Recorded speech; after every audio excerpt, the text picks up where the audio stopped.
it's important for people to, even though it sounds kind of wonky to talk about the administrative state, right? You recall when Steve Bannon came into office back in 2017, as Trump's lead advisor, he said, our primary goal here is to dismantle the administrative state. Well, what the hell does that mean? Well, the administrative state is basically the federal bureaucracy.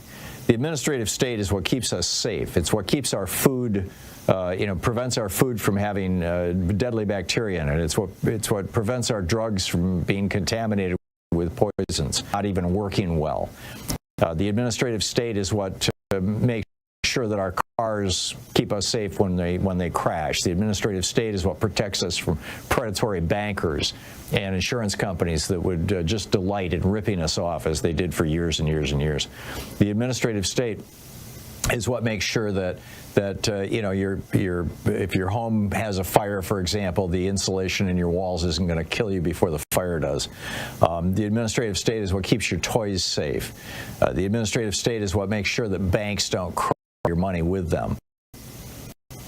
And Trump and the 6 Republicans on the Supreme Court are dedicated to destroying or dismantling the administrative state, because the administrative state is the primary enemy of giant corporations that want to pollute, that want to rip off, that want to, and also the administrative state in the Biden administration anyway has been going after monopolies. They've been blocking mergers, most recently Kroger's and Albertsons, as I recall. They just, they're in this lawsuit with Google to force Google to break up. It looks like all that's going to go by the wayside. So what we're going to end up with, if what Bannon and Trump tell us is true, and we have no reason not to believe it is that this regulatory framework, the administrative state, is just going to go. It's going to be destroyed or substantially weakened. Now, what will the impact on that be for you and me?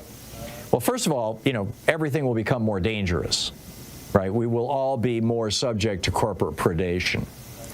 But secondly, and I think this is a big deal, the administrative state is what keeps the economy together.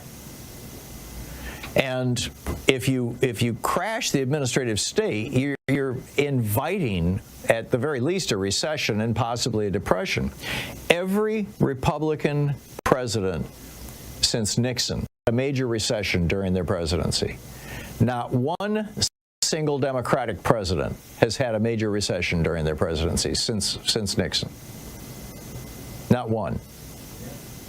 And the reason why, by and large, is that Republicans come into office and what do? They reduce regulations and they cut taxes, and those things produce recessions. Now, that's fine with the Republicans, because they're there to do the bidding, to do the will of the billionaires, and the big corporations, of the very rich people.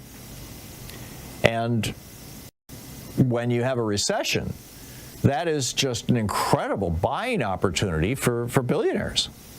Recessions are, I talked about this last week. Recessions are when some of the greatest fortunes in America are made. Recessions are small businesses, homeowners, average people.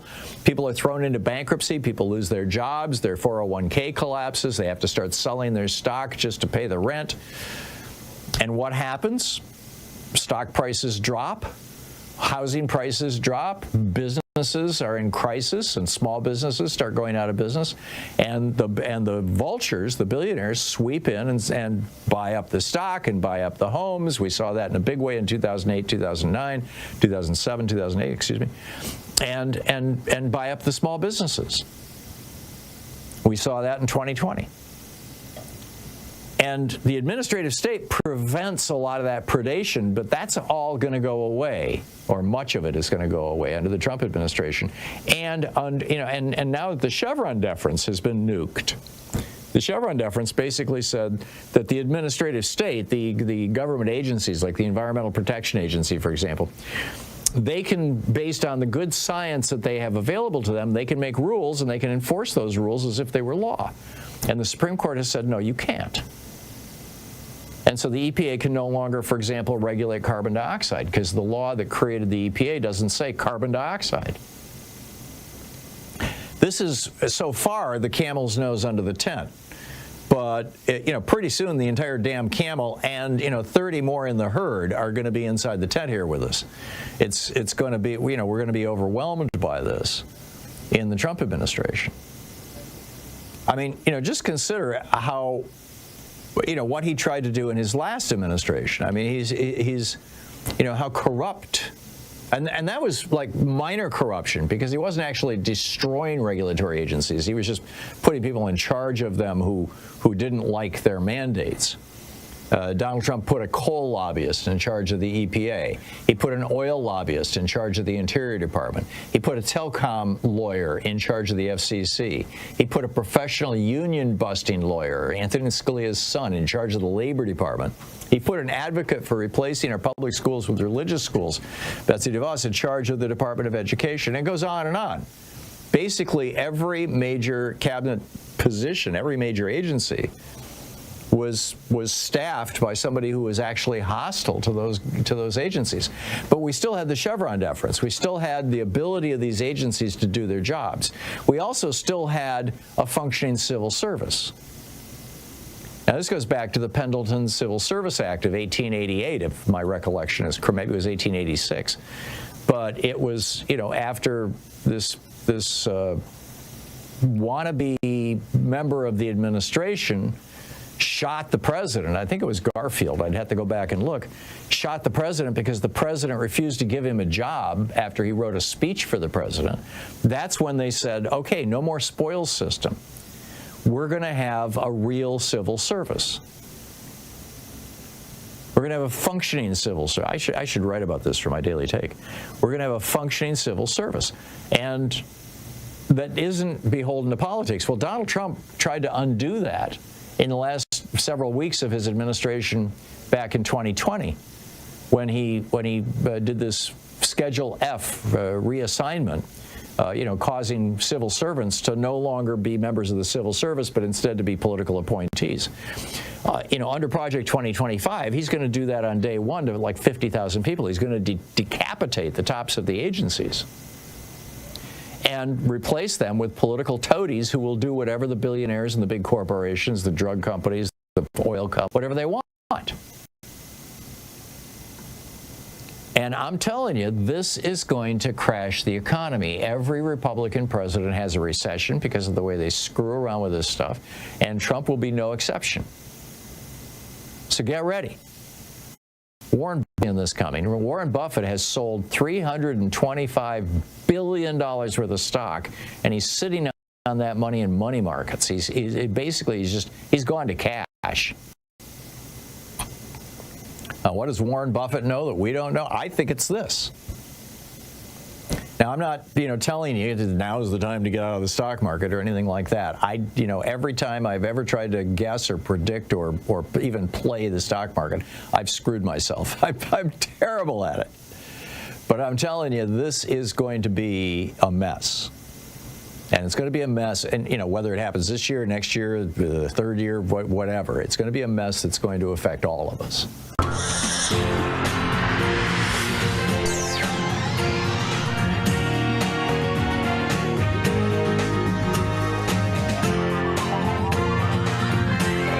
We say fight back!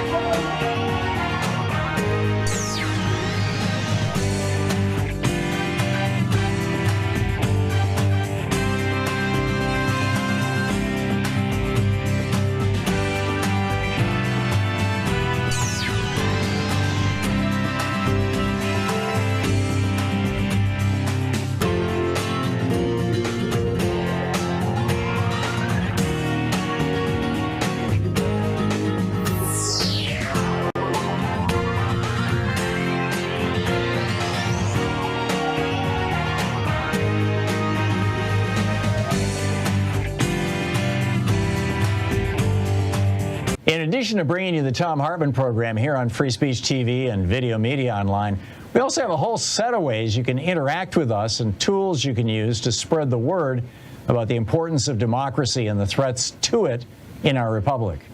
First, there's your daily homework. Sue Nethercutt puts together a daily email newsletter that has a link to every story I discuss on the air, so you can find my sources and you can share them with your friends. It's free and you can sign up at thomhartmann.com. Second, I publish my daily take every day over at the HartmannReport.com website. That's also free if you want the daily 5 days a week rant in your inbox. No ads either. Third, we have the podcasts. There's the free 1-hour version of our daily show that's advertising supported. The Black Panthers, Portraits from an Unfinished Revolution, edited by Briasha and Yohuro Williams. This is from Chapter 1, In Defense of Self-Defense, Pathways to the Black Panther Party. People joined the Black Panther Party for many different reasons. The moment of politicization was different for everyone, but a few were commonly shared, including the 1963 bombing of the 16th Street Baptist Church in Birmingham, Alabama, and the 1965 Watts Urban Rebellion. A more general sense of frustration and alienation compelled others to join the Panthers' ranks. The party exerted an enormous pull on the imagination of the members, especially those who had experienced police brutality. In the rebellious spirit of the times, the party's bold stance on self-defense resonated with those seeking fresh alternatives for achieving social justice and black liberation. Party members expressed a deep appreciation for other aspects of the Panthers program, including its community service programs, which grew out of a genuine love for the people.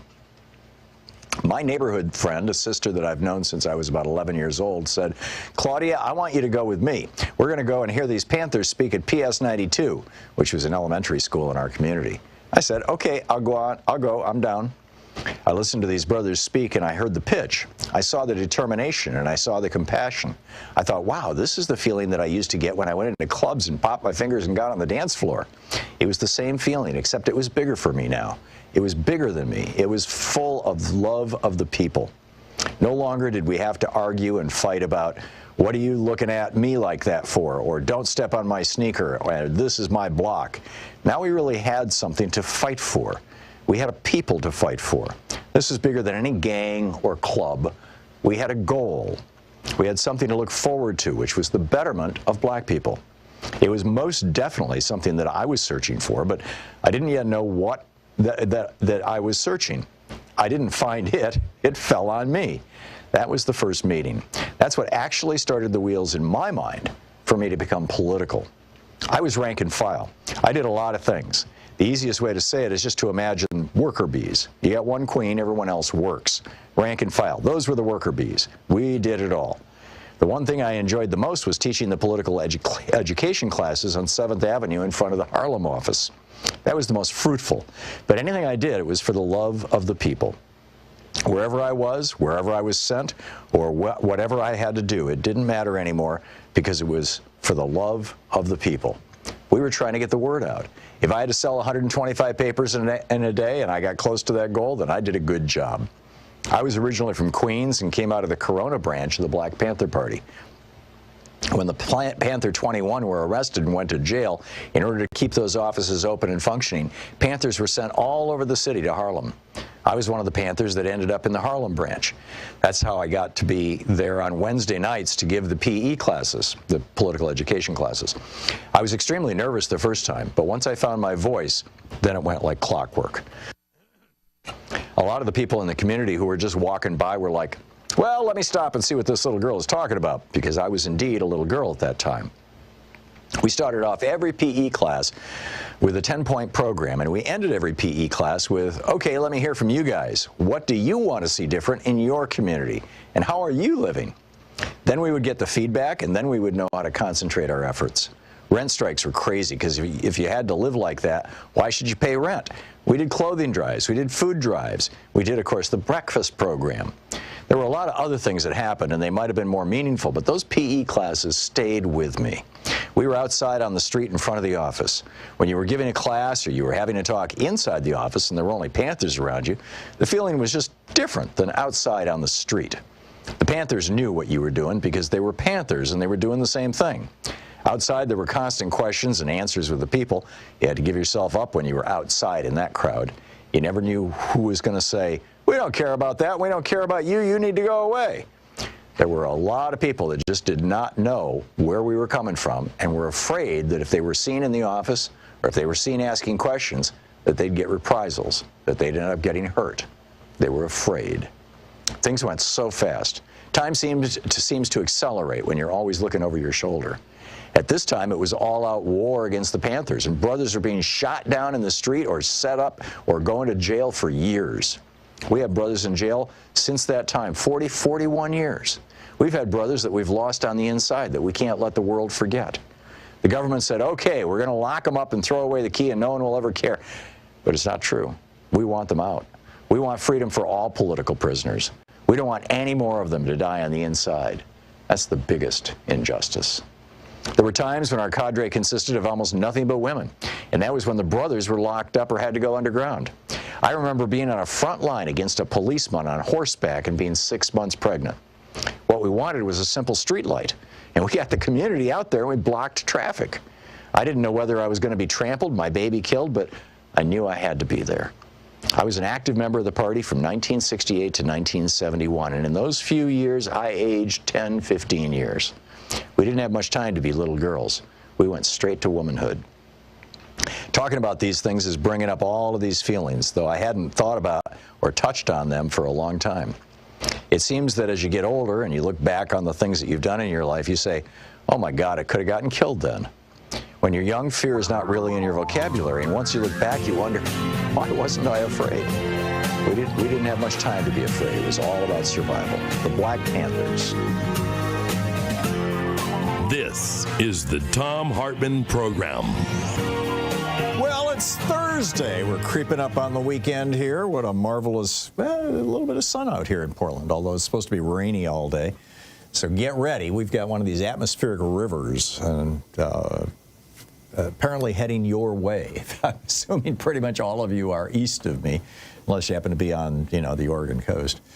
We got a lot to talk about today. How to stop the billionaire takeover. Democrats have to declare class warfare. I'll tell you about that. Also, rising fascism and truth-dying news. Republicans have seized control of basically everything. The presidency, the Senate, the House, and the Supreme Court.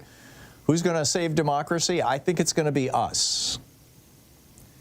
And, and our allies who are still left in the federal government. Also, did the Onion just buy Infowars? That's our crazy alert for the day.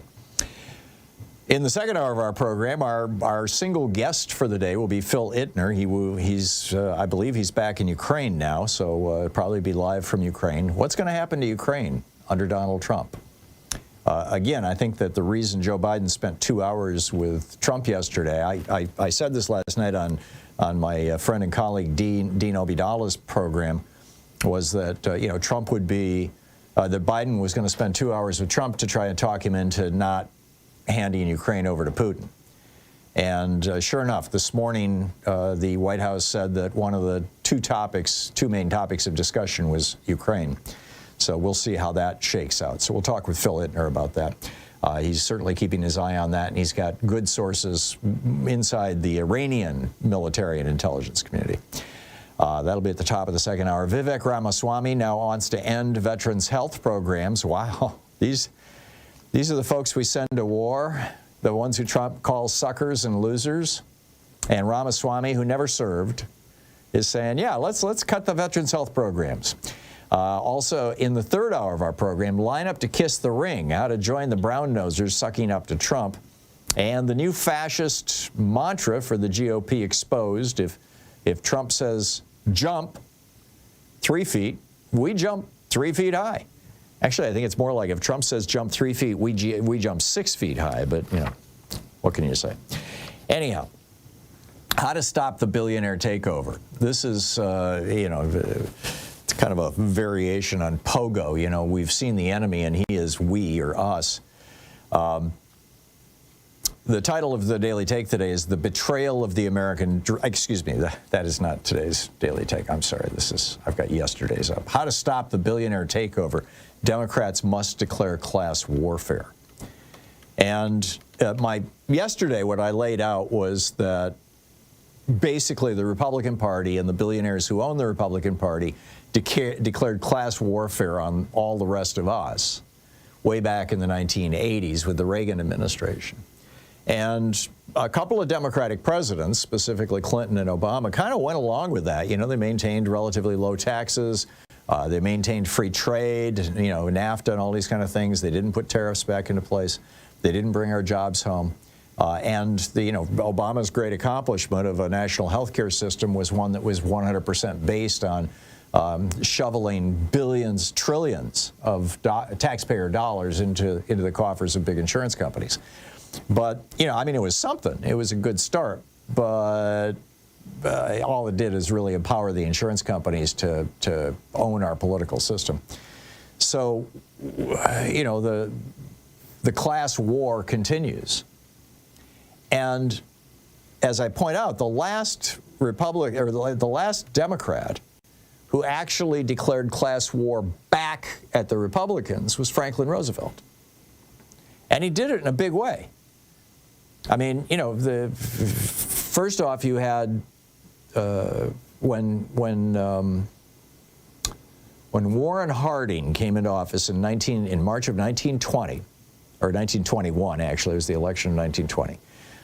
In March of 1920, Warren Harding became president, and within a year or so, he had fulfilled his major campaign promise. He had two campaign promises. The first was he was going to cut the top tax rate. It was 91% at that time, which Woodrow Wilson had raised it up to help fight World War I. He dropped that down to 25%. And then his second campaign promise, he campaigned on a slogan of more business in government, less government in business. In other words, privatize and deregulate. And he did that, and he deregulated Wall Street. And that kicked off this frenzy of, you know, Wall Street activity and an explosion in the stock market. And the rich got really richer, and working class people were still being shot in the streets for trying to unionize. And we refer to that era as the Roaring Twenties. Well, the Roaring Twenties came to a screeching halt on October 29, 1929, on Black Tuesday, the day that the market just absolutely, utterly cratered. And that, you know, led to to Franklin Roosevelt, to the presidency of Franklin Roosevelt. And this is what he had to say about this, about declaring war back on the Republicans. Because basically, the GOP declared class warfare on Democrats in March of 1920. Democrats got their power back in March of 1933 when FDR was sworn into office.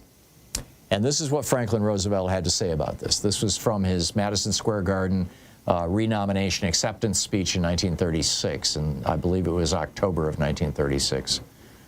No, it had to have been earlier than that. But anyway, he said, "For out of this modern civilization, economic royalists carved new dynasties. New kingdoms were built upon concentration of control over material things. It was natural and perhaps human that the privileged princes of these new economic dynasties, thirsting for power, reached out for control over government itself." This is the language of class warfare. And like I said, no Democrat has used this language. In fact, Kamala Harris was running around with Liz Cheney saying, we're going to give Republicans a seat at the table. You know, we want to work with them. We want to be bipartisan. Some Democratic consultant told her, yeah, you should try to be bipartisan. Meanwhile, the Republicans are walking around going, screw the libtards. We'll have nothing to do with the Democrats. So anyhow, FDR goes on.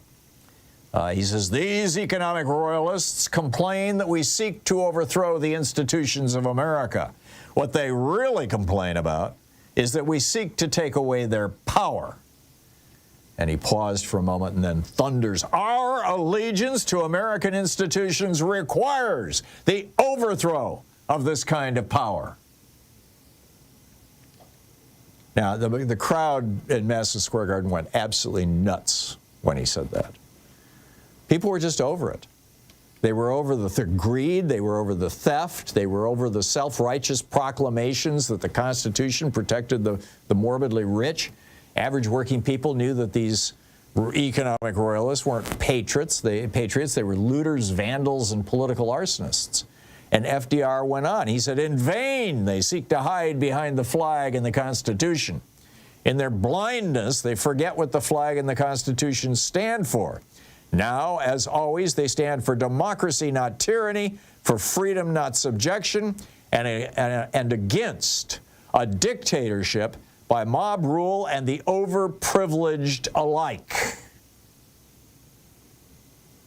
FDR declared class war, and he got elected 4 times to the presidency. In fact, it was during the Eisenhower presidency after, Ike, Republicans took back Congress briefly, that the amendment was passed that said that presidents can only serve 2 terms or up to 10 years. So here we are. So when did the war against us, when did Republicans declare class war against us? I would say that it started with Nixon, and it started with Nixon actually, really, in fact, I could say it started with Lewis Powell. Nixon putting Lewis Powell on the Supreme Court was the beginning of it. And then, along that led directly to Reagan, who tried to end enforcement of, who did end enforcement of our antitrust laws, gutted our environmental regulations, killed off the fairness doctrine and the equal time rule, fought every effort to reduce student, but in fact created the student debt crisis, opposed every program to broaden access to health care coverage, attacked our right to vote, privatized Medicare and the Medicare Advantage scam, assailed environmental regulations, went to the mat to defend hundreds of billions in annual subsidies, deregulating social media, Section 230, packing our courts with toadies for giant corporations and the rich, stripping over $50 trillion from the working class since 1981, handing that money to the morbidly rich, rejecting every effort to raise the national minimum wage, and most recently, Trump congratulated Elon Musk on his union-busting success. So, here we are. This is where we're at. As billionaire Warren Buffett famously said, there is class warfare, all right, but it's my class, the rich class, that's making war, and we're winning. It is way past time to take off the gloves. Reagan and Republicans have been attacking us using class warfare language for years. They call us pointy-headed intellectuals, ivory tower elites, eggheads, limousine liberals, champagne socialists, latte liberals, the wine and cheese crowd, coastal elites, tax and spend liberals, bleeding hearts, do-gooders, tree huggers, environmental wackos, libtards, communists, and even feminazis. And what do the Democrats call Republicans? Our friends on the other side of the aisle. Really? War requires a delineation between our side and their side, between the good guys and the enemy. Nobody is going to rush into the ramparts against somebody that we're happy to work with on a bipartisan basis. Newt Gingrich taught this lesson to Republicans in 1996, and they've held to it with a religious fervor. No quarter. Class war sounds ugly, but that's exactly what Republicans and their billionaire backers have been waging against working class Americans for 43 years now. It's damn well time to fight back by declaring a class war of our own. Step 1 is to come up with a word to describe these people that gets into the popular press. It used to be robber barons or, the greedy rich. I've used morbidly rich. If you have any suggestions, I'd love to hear them. I think we need to come up with a 1 or 2 word description for the people who have declared war on middle-class America. This is the Thom Hartmann Program. Occupying the media 3 hours a day, 5 days a week. I'll be right back with your calls and more of the news of the day after this.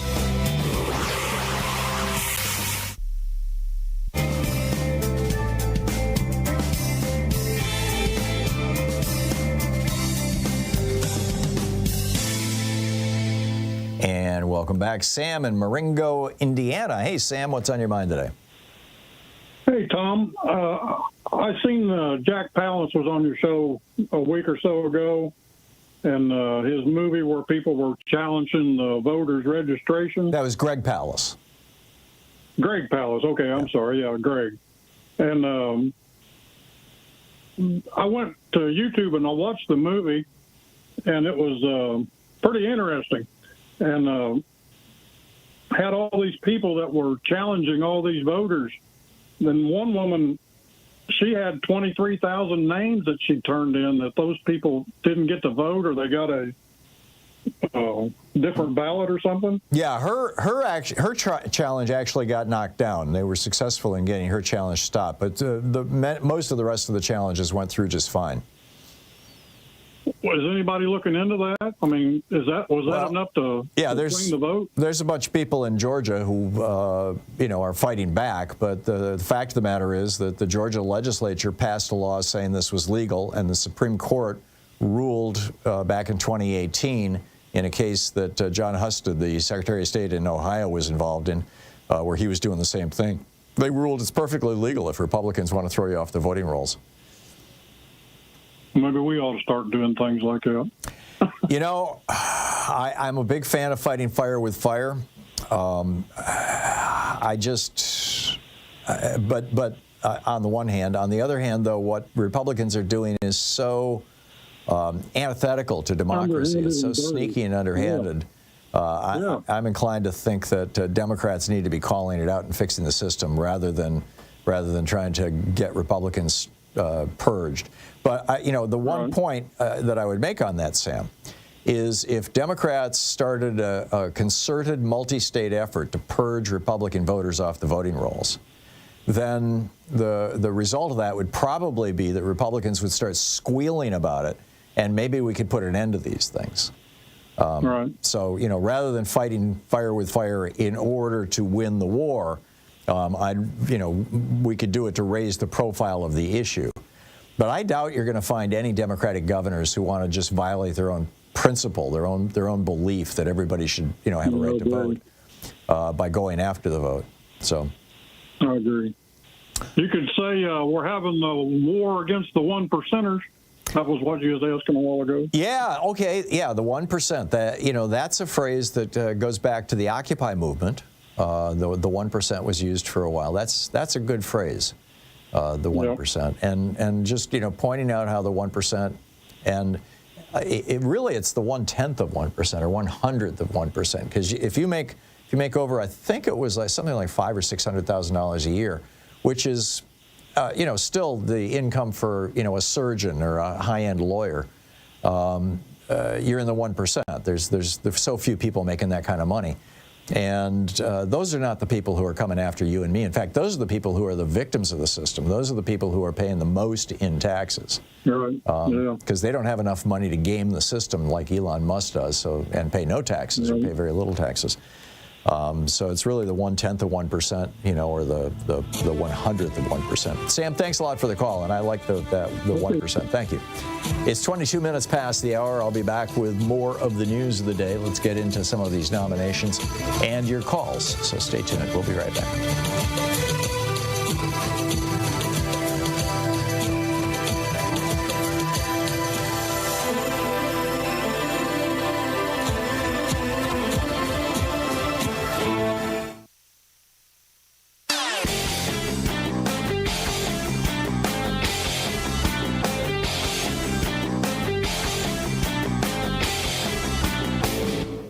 Change starts with you. You can be calling your Democratic or Republican representatives to let them know what you think by calling 202-224-3121. It's the Capitol switchboard. It'll get you right through to them. America is suffering from an epidemic of bullying. And one of the things we know is that culture, including bullying, flows from the top down. We've seen studies where when issues of for example, being gay or transgender are being debated in the public, gay and transgender kids in school are more likely to be bullied. When racial issues are being discussed, people of minority races are more likely to be bullied. Well, now we've got a man who has literally built his career on being a bully, Donald Trump, as president, or was president, as candidate. And he is driving this insane bullying campaign and using it as a political weapon across the United States. And it's contagious. It's dangerous. There's an entire article about it over at HartmannReport.com titled America's New Epidemic, A Nation Overrun by Bullies. Check it out.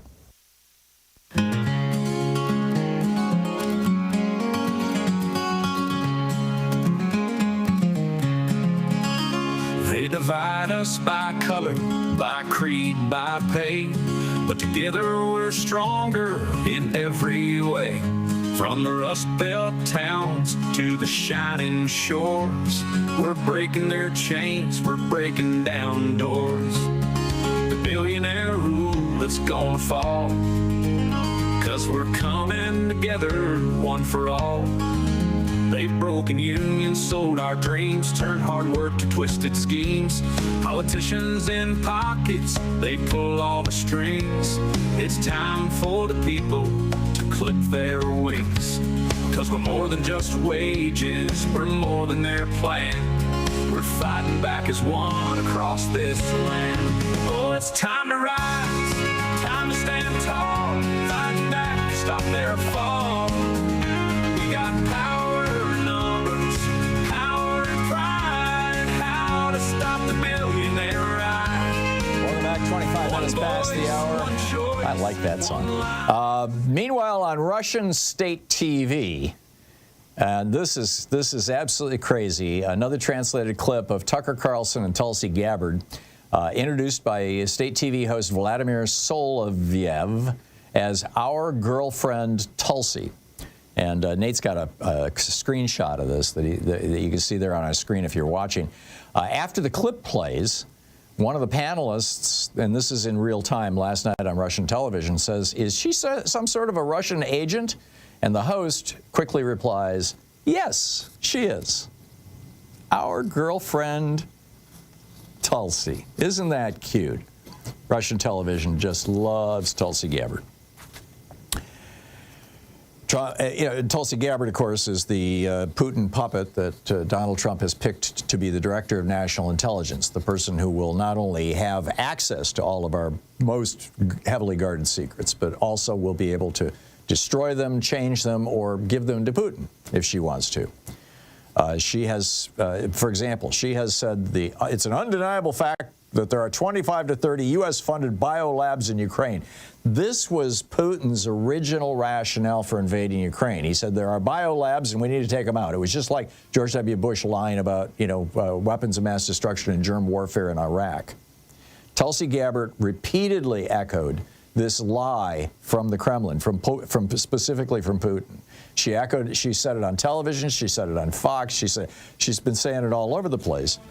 And here we go. What do you do with that? What do you do when you've got a Russian asset in charge of your intelligence services? I'm just boggled. This is Donald Trump telling us all, screw you guys, I'm going to burn this country to the ground. Will the Republican Party stand up to him? I don't know. What say you? You're listening to the Thom Hartmann Program. Call 202-808-9925. I have a Gates alert and a crazy alert on the other side of the break, and then I'll be picking up your calls. Stay with us.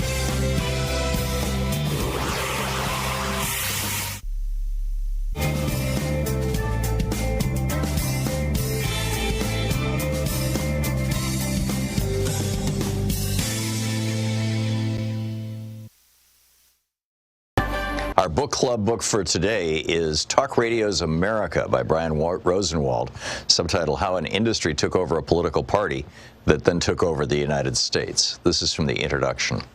August 1, 1988 marked the beginning of the long road to President Donald Trump. But even political junkies took little notice of the fateful events that unfolded that day as a failed disc jockey and former Kansas City Royals executive named Rush Hudson Limbaugh III made his national radio debut. Only a small audience tuned in. So poorly commemorated was the moment that we don't even know how many stations broadcast day one of Limbaugh's syndicated program. Limbaugh claims the show began on 56 affiliates, while other counts range from 57 and 87. From the beginning, the show was brash, entertaining, controversial, and boundary-pushing. Before Limbaugh, this sort of programming did not exist outside major cities. In 1983, there were just 59 talk radio stations nationwide, and the program on many of those stations consisted of advice shows, staged interviews, and caller-driven discussions of everything from neighborhood schools to abominable snowmen. Most talk radio programming focused on local concerns, and most of the industry's stars, such as Larry King and Jesse Raphael, had left-of-center views but rarely shared them. At the time of Limbaugh's national debut, talk radio had negligible political impact. In talk radio hotbeds such as Boston, hosts might influence local and statewide policy debates, especially on visceral issues such as seatbelt laws. But talk radio was not a partisan force, and it had no role in national politics. In fact, the wall-to-wall conservative political talk stations that dominate the AM airwaves today were impossible until 1987, thanks to a regulation called the Fairness Doctrine. That year, however, the Federal Communications Commission eliminated the policy, which required broadcasters of opinionated programming on controversial issues to offer an array of viewpoints. In this more permissive environment, Limbaugh would go on to revolutionize the radio business. In doing so, he helped unintentionally to spawn a major new political player. Within a decade, the broadcast format he inaugurated aired on more than 1,000 stations and kept millions company as they commuted, worked, and shouted back at their radios. It took just a few years before conservative talk radio began to influence national politics and public policy. That influence only grew throughout the decades as the business changed. Over the course of the 1990s and early 2000s, the number of nationally syndicated talk shows rose dramatically, and the content of talk radio programs became increasingly political and conservative. Liberal pundits and some scholars agree on the broad outlines of the story. Conservative station executives, conspiring with their Republican allies, built a format modeled on Limbaugh's program, and thousands of Limbaugh wannabes cropped up all over the country. Executives, hosts, and politicians turned talk radio into an appendage of the Republican Party, using the platform to get Republicans elected and advance the party's agenda. The success of talk radio led to the development of partisan and ideological cable news networks, and some hosts complemented their radio shows with primetime cable programs. Eventually, this content found a home in the new digital sphere, with equally strident cheerleaders proliferating on blogs and other online publications. This narrative makes sense, especially to liberals. After all, many conservative media executives and their corporate political action committees donate to Republican candidates, and most hosts champion conservative candidates and causes. But this narrative is wrong. In reality, the story of talk radio's emergence as a popular conservative format and the impact it had on American politics weaves together two, But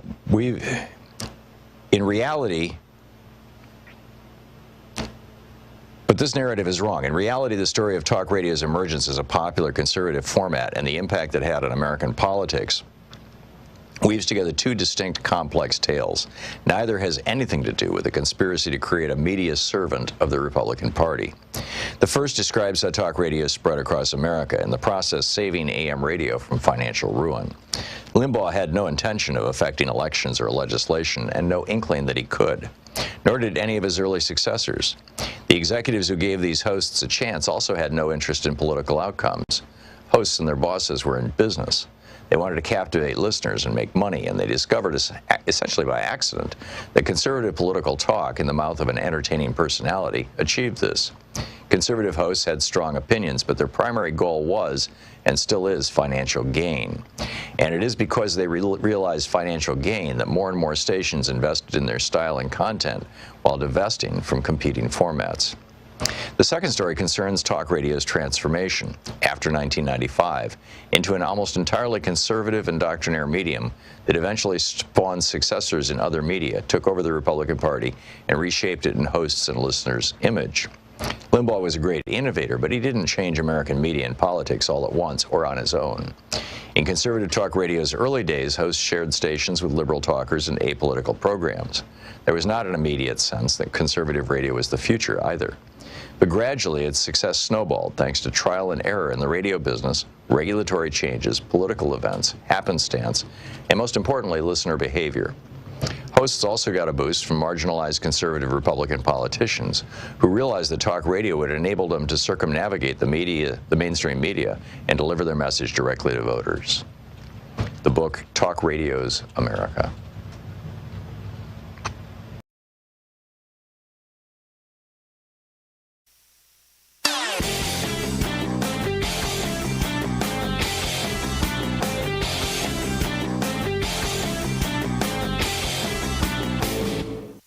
know that every weekday we send out an email before the show giving you all the topics coming up so you can be fully informed and ready to interact with our program? Or that after the show we send out Sue's Stack, a list of every topic I've discussed along with clickable hot links to every source of information I've shared with you on the air? It's all completely free and available over at thom.tv, THOM.tv. Check it out.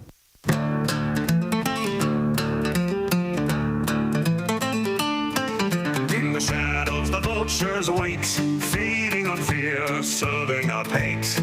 Every broadcast a bullet fired, killing the truth they once inspired. Fascism rising, truth dying slow. Trump's behind the curtain, don't you know? They take our voices, they twist the air. In a world of darkness, truth is rare. Echoes of freedom, now faint and weak. Where facts once flourished, silence speaks. Headlines bend to the power and might, cloaking the story in endless nights. Fascism rising, truth dying slow. Welcome back. 35 minutes past the hour. Picking up your calls in just a moment. But first, I wanted to share a little more of our morning rant here. A Trump source told CNN's Mark Preston that President-elect Donald Trump picked Matt Gaetz because he wants to, quote, burn the Department of Justice down from the inside. Now, there's virtually universal shock. What Trump knows and what he did when he was president last time is that he doesn't need Senate confirmation. Trump had, by the time he left office, virtually every single one of his cabinet officials, his Secretary of Defense, his Secretary of his EPA administrator, I'm sorry, I don't have the list memorized. I had to look it up. But there was about a half a dozen of them who were acting. Remember Chris Miller, the guy who was the head of the Army, who said that, no, you may not, or I think he was acting Secretary of Defense at the time. He said, you may not send National Guard to the Capitol building on January 6th. That was that famous January 5th memo where I'm speaking on behalf of the president of Trump. He said, you can't help out the Capitol Police. Many of those people, now the law says that you can appoint an acting person to fill a position, one of these cabinet positions, for a limited period of time. My recollection is it's 90 days. It might be 6 months. I could be wrong. But Trump pushed that. He went way beyond those limits in several cases. He had several people, acting cabinet secretaries, acting department heads, who literally were there illegally. And it didn't matter. People did what they said. The press reported on them as acting so-and-so and almost never mentioned the fact that they were there illegally. So, people are sitting around going, oh, yeah, Matt Gaetz, he'll never make it through the Senate. Tulsi Gabbard, she'll never make it through the Senate. Donald Trump doesn't need the Senate. He will appoint these people to these positions on an acting basis. And then, if somebody sues or whatever and says, oh, you've gone beyond the number of months that this person can serve. You are now violating the law, Mr. Trump. Donald will say, this is an official act. The Supreme Court said that official acts are immune from prosecution. You can't even litigate against me. Tough luck. I'm going to break the law. I'm going to have, Matt Gaetz be the acting attorney general for the next 4 years. Screw you, buddy. And Gaetz hates the FBI. I mean, the FBI was who went after him for having sex with an underage girl and participating in drug-fueled orgies. You got members of Congress talking about Matt Gaetz walking around the floor of Congress with his phone showing videos of him having sex with young girls. I mean, the guy is like weird, sick weird. But and then here comes, and of course he left Congress yesterday so that tomorrow the Ethics Committee won't release their report. Now this is interesting. The Ethics Committee can still release their report tomorrow about Matt Gaetz having sex with underage girls and taking drugs. They can still release this report. But they're dominated by Republicans, so the question is the chair of that committee, and frankly I don't know who that is off the top of my head, but is the chairman of that committee, or woman, willing to challenge Donald Trump, willing to take on the man, Matt Gaetz, who's going to be the chief law enforcement officer of the United States. And then you got Senator Tommy Tuberville. He says, I've already seen a couple of them. He's talking about senators saying, I'm not going to vote for Gaetz. Wait a minute. You're not the United States of you are not the United States of America. You have one vote in the U.S. Senate. You did not get elected president. Vote with President Trump. This is the last chance we're going to have of saving this country. And then Mark Preston, who was, on CNN, he's a host. He says, now, I got to tell you, I just got off the phone with a senior Trump advisor, and he tells me, quote, Trump is going to bring in somebody to burn the DOJ down from the inside, and Matt is going to do that. They have got to be freaking out over at the Department of Justice. I mean, this is truly extraordinary. And in June, a woman testified before the House Ethics Committee that Gaetz paid her for sex and that he took her to sex and drug-fueled parties. There's an actual witness, an actual testimony before Congress. This so grossed out Kevin McCarthy that he ordered the investigation into Gaetz. And it so grossed out Mike Johnson that he allowed it to continue when he took over as Speaker of the House. So where's this going to go? Like I said, my guess is, my prediction is, Trump will simply appoint him as an acting director, and that'll be the end of it. Unless the senators all fall into line, all the Republicans, they only need 50 out of, or 51 out of, well, they only need 50 now because, Vice President Vance will be able to break the ties. So they've got 52 senators right now. I think they may end up with 53. I just, my mind is blown. Meanwhile, speaking of mind blown, The Onion apparently just bought Alex Jones's Infowars. Now, of course, you and I both know what Alex Jones is going to do. His assets are being auctioned off right now to pay the Sandy Hook families for his defamation of them. But you and I both know that what's actually going to happen is that Alex is simply going to come up with a new URL. He's going to buy some new equipment. He'll hook up with somebody who's got a studio, and he will be back on the air day one afterwards. And the old Infowars site is going to die. I thought it would have been funny to buy the URL, but then I thought, who wants the grief? So I'm guessing. Well, we'll see. We'll see what The Onion does with it. So what's on your mind? Arnie in Palm Springs, California. Hey, Arnie, thanks for listening to Sirius XM. What's on your mind today? Hey, Tom. I have to admit, I just do not understand cult mentality. And it blows my mind. Like, for example, so many of the people that Trump's policies will hurt the most are people that voted for him. That's correct. That's absolutely correct. What's going on in their minds? They, number one, they hate the same people Trump hates, right? People of color and the queer community and Muslims, number one. Number two, they're really pissed off that the cost of food and rent has gone up so dramatically over the last 4 years, and they're blaming Biden for it. And Harris is part of the Biden administration and said she wouldn't do anything different than what Joe Biden did. Number three, they don't know that inflation was the result of Trump mishandling the pandemic in the last year of his administration, and that Biden actually wrung that inflation out of the economy in a shorter period of time. I mean, Reagan had 8 years and he never got inflation below 4.1%. But they don't know this because the Biden administration completely failed in their obligation to message to America the good stuff that they were doing and to talk constantly about inflation and how they're getting it under control. This was a massive failure of communication, and whoever is in charge of communications at the White House should never be allowed, near a position like that in the future. That's my take on it. And then the fourth thing would be that Trump had 150 different billionaire families who put billions of dollars into advertising. And with enough advertising over a long enough period of time, you can typically convince people of pretty much just about anything. So that's my take on it, Arnie. Well, let me give you one example. And I have a friend whose brother is a Trumplican. Uh-huh.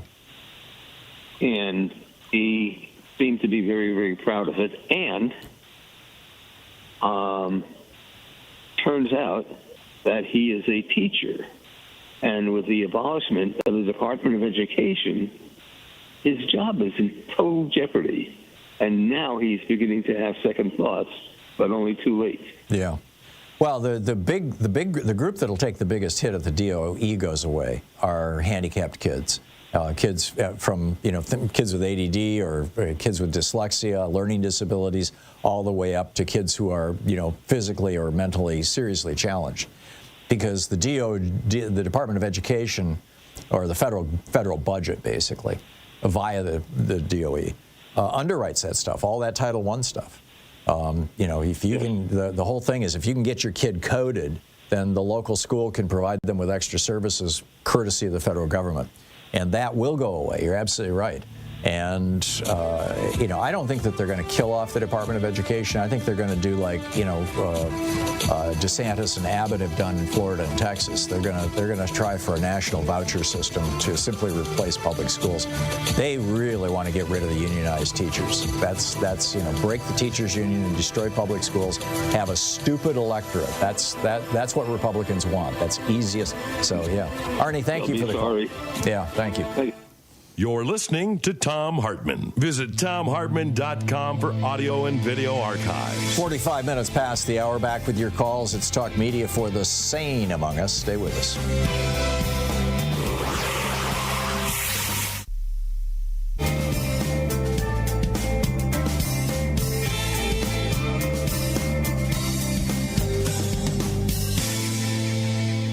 And welcome back. Carlos in Carson, California. Hey, Carlos, what's up? Listen, I got a comment and I got a question for you. You were inferring recently that the Democrats are pro-middle class. Now, what happened with Obama? He promised to bail out Main Street, never did, but he did bail out the very rich, all these big banks to the tune of $16 trillion. Bank of America, Goldman Sachs. and not a single banker went to prison. It was a huge disappointment, Carlos. This is an echo of the embrace of Reaganism, of the embrace of neoliberalism, of the embrace of the donor class by both Bill Clinton and Barack Obama. I can't dispute that, Carlos. But then Biden could have put more pressure on the Federal Reserve Board to lower interest rates. No, he couldn't. He never did. He couldn't. First of all, those interest rates were what got the inflation out of the system. Number one. Number two, the president doesn't have that kind of power. Lyndon Johnson brought the chairman of the Fed into the Oval Office, walked around his desk, grabbed the guy by his neck, slammed him up against the wall. This was Miller was his name, was the head of the Fed at the time, and demanded that he lower the interest rates. And the guy said, no, not going to do it. And LBJ physically threw him out of the Oval Office. You can look it up.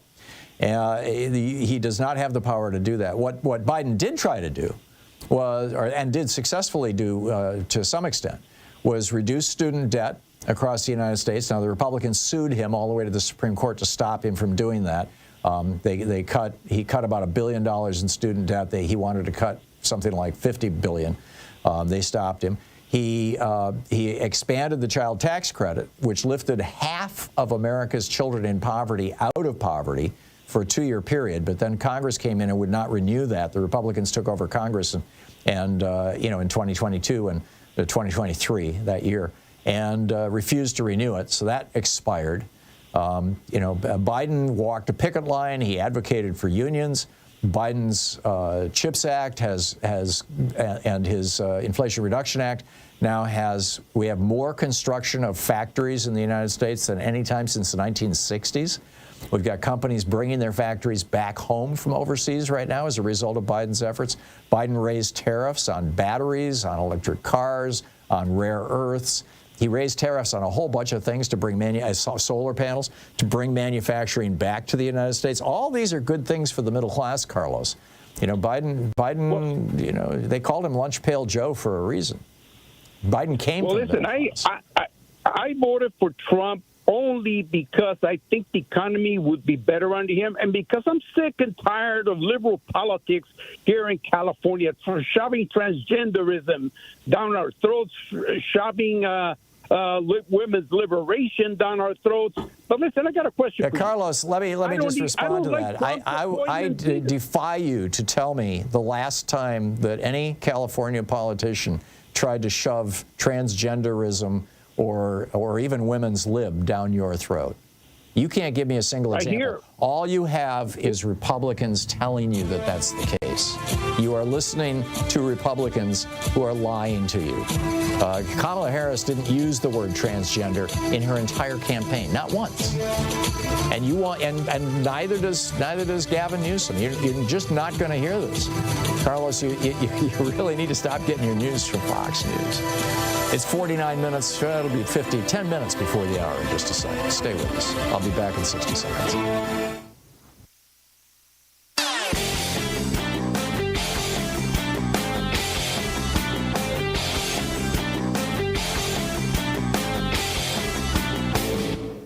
Hey, thanks so much for sharing our program and for reaching out to our stations and sponsors and letting them know that you're listening. It really means a lot to us. When Ronald Reagan took over America in 1981, we handed him a brand gleaming new country.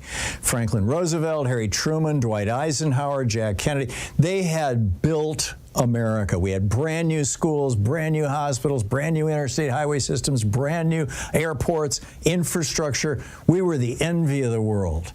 And then Republicans came along and they said, well, you just cut the top tax rate from 74% down to 27%, and everything will trickle down. Instead, what do we get? Billionaires and poverty. They said, hey, just deregulate guns, and an armed society is a polite society. Instead, we've got more school shootings than anywhere in the world. They said, just kill off civics and history classes in our schools, and it'll liberate our young people to focus on science and math. Now we've got people who don't know how our government works. I mean, it just goes on from there. There's a whole rant about it over at HartmannReport.com titled FDR Saved America, Then the GOP Ripped Us Apart. Check it out.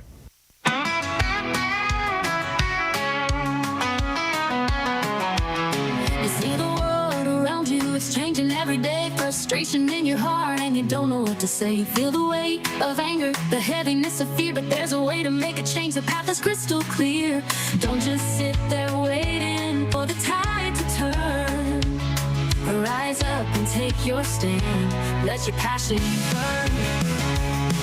Don't get mad, get involved, let your voice be heard. Stand up, speak out, change the world with every word. From the ballots to the streets, in every way you can. Together we can shape the future, every woman, every man.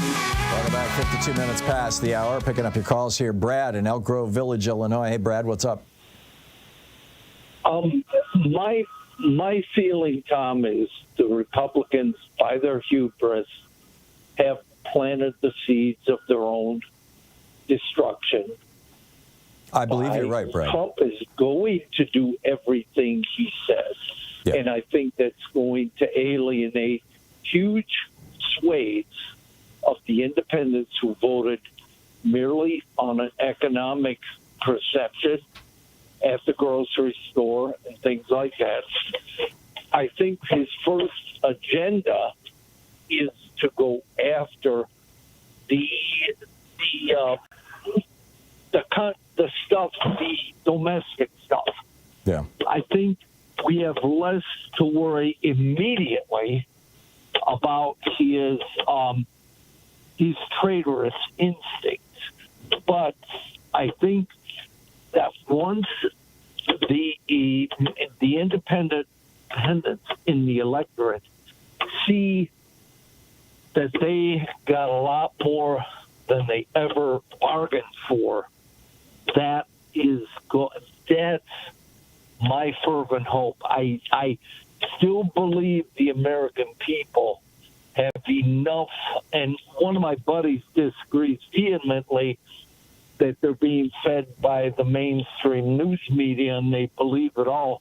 But I think even some Republicans, when they see not just the economics of what he's doing, but that he starts taking away their freedoms that's going to really be I'll use it will be a B, as in boy, a B slap to them. And I get what you're saying, Brad. My big concern, and you know, you delineated, you've separated basically, you know, what's going to happen here domestically with what's going to happen internationally. But what we have seen with 3 different Republican presidents, the last 3 outside of Trump, the last 3 Republican presidents preceding Trump, Reagan with Grenada, George Herbert Walker Bush with Kuwait and Iraq, and George W. Bush with Iraq and Afghanistan, is that when they were in political trouble and they wanted to raise their political profile, they wanted to grab political power or grab what George W. Bush called political capital, they declared a war. And my worry is that Trump will bumble us, or maybe even intentionally get us into World War III. And it could be really, really, really ugly. And I think the way to counter that is this. And I know you don't talk much about religion, but there is a tenet in the Bible that when you commit suicide, you're not going to heaven. And I think those who wish what they, and I'm talking to them what they believe. Yeah, it's not in the Bible, it's Catholic doctrine. But I get what you're saying, Brad. Brad, I've got to move along. Thank you for the call. Marty in Wixom, Michigan. Hey, Marty, what's up?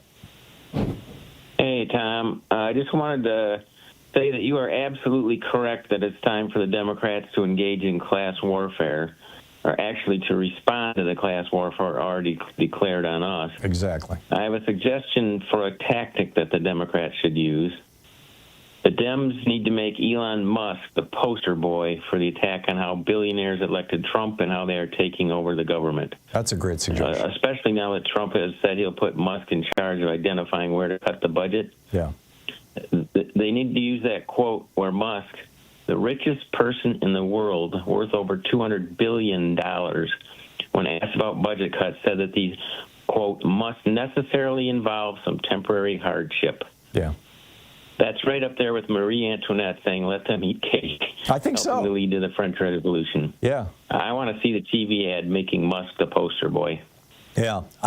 This is, again, if the Democrats were getting money poured into their back pockets like the Republicans are by billionaires, they could be putting those ads together and running them right now. And they frankly should. But I completely agree with you, Marty, and that's a great strategy. You've got to define the enemy. The entire Trump campaign, the entire GOP defined the enemy in this last election. It was trans people and inflation. Those were the 2 enemies, and the inflation they tied to Joe Biden, and the trans people they tied to Kamala Harris. We should be doing the same thing with this class warfare. Marty, thank you. Thank you very much. We're hitting the top of the hour. We'll be back with Phil Ittner on the other side. You're listening to Thom Hartmann. In addition to bringing you the Thom Hartmann Program here on Free Speech TV and Video Media Online, we also have a whole set of ways you can interact with us and tools you can use to spread the word about the importance of democracy and the threats to it in our republic. First, there's your daily homework. Sue Nethercutt puts together a daily email newsletter that has a link to every story I discuss on the air, so you can find my sources and you can share them with your friends. It's free and you can sign up at thomhartmann.com.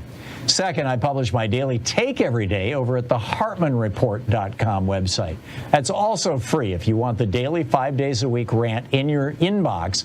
No ads either. Third, we have the podcasts. There's the free 1-hour version of our daily show that's advertising supported. You can find that wherever you get your podcasts normally. And then there's also the podcast of the entire 3-hour show with no advertisements, and that's available by subscription over at thomhartmann.com. So check them all out at thomhartmann.com and hartmannreport.com.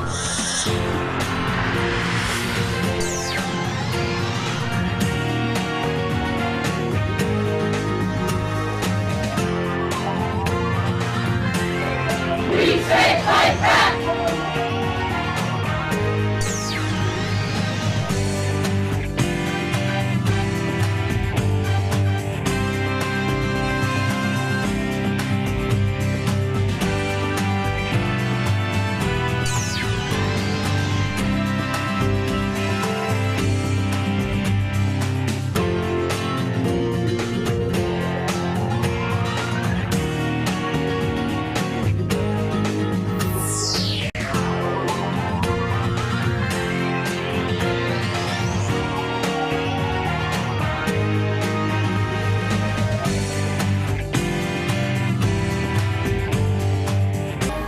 Our book today is Jailbreak Out of History by Butch Lee.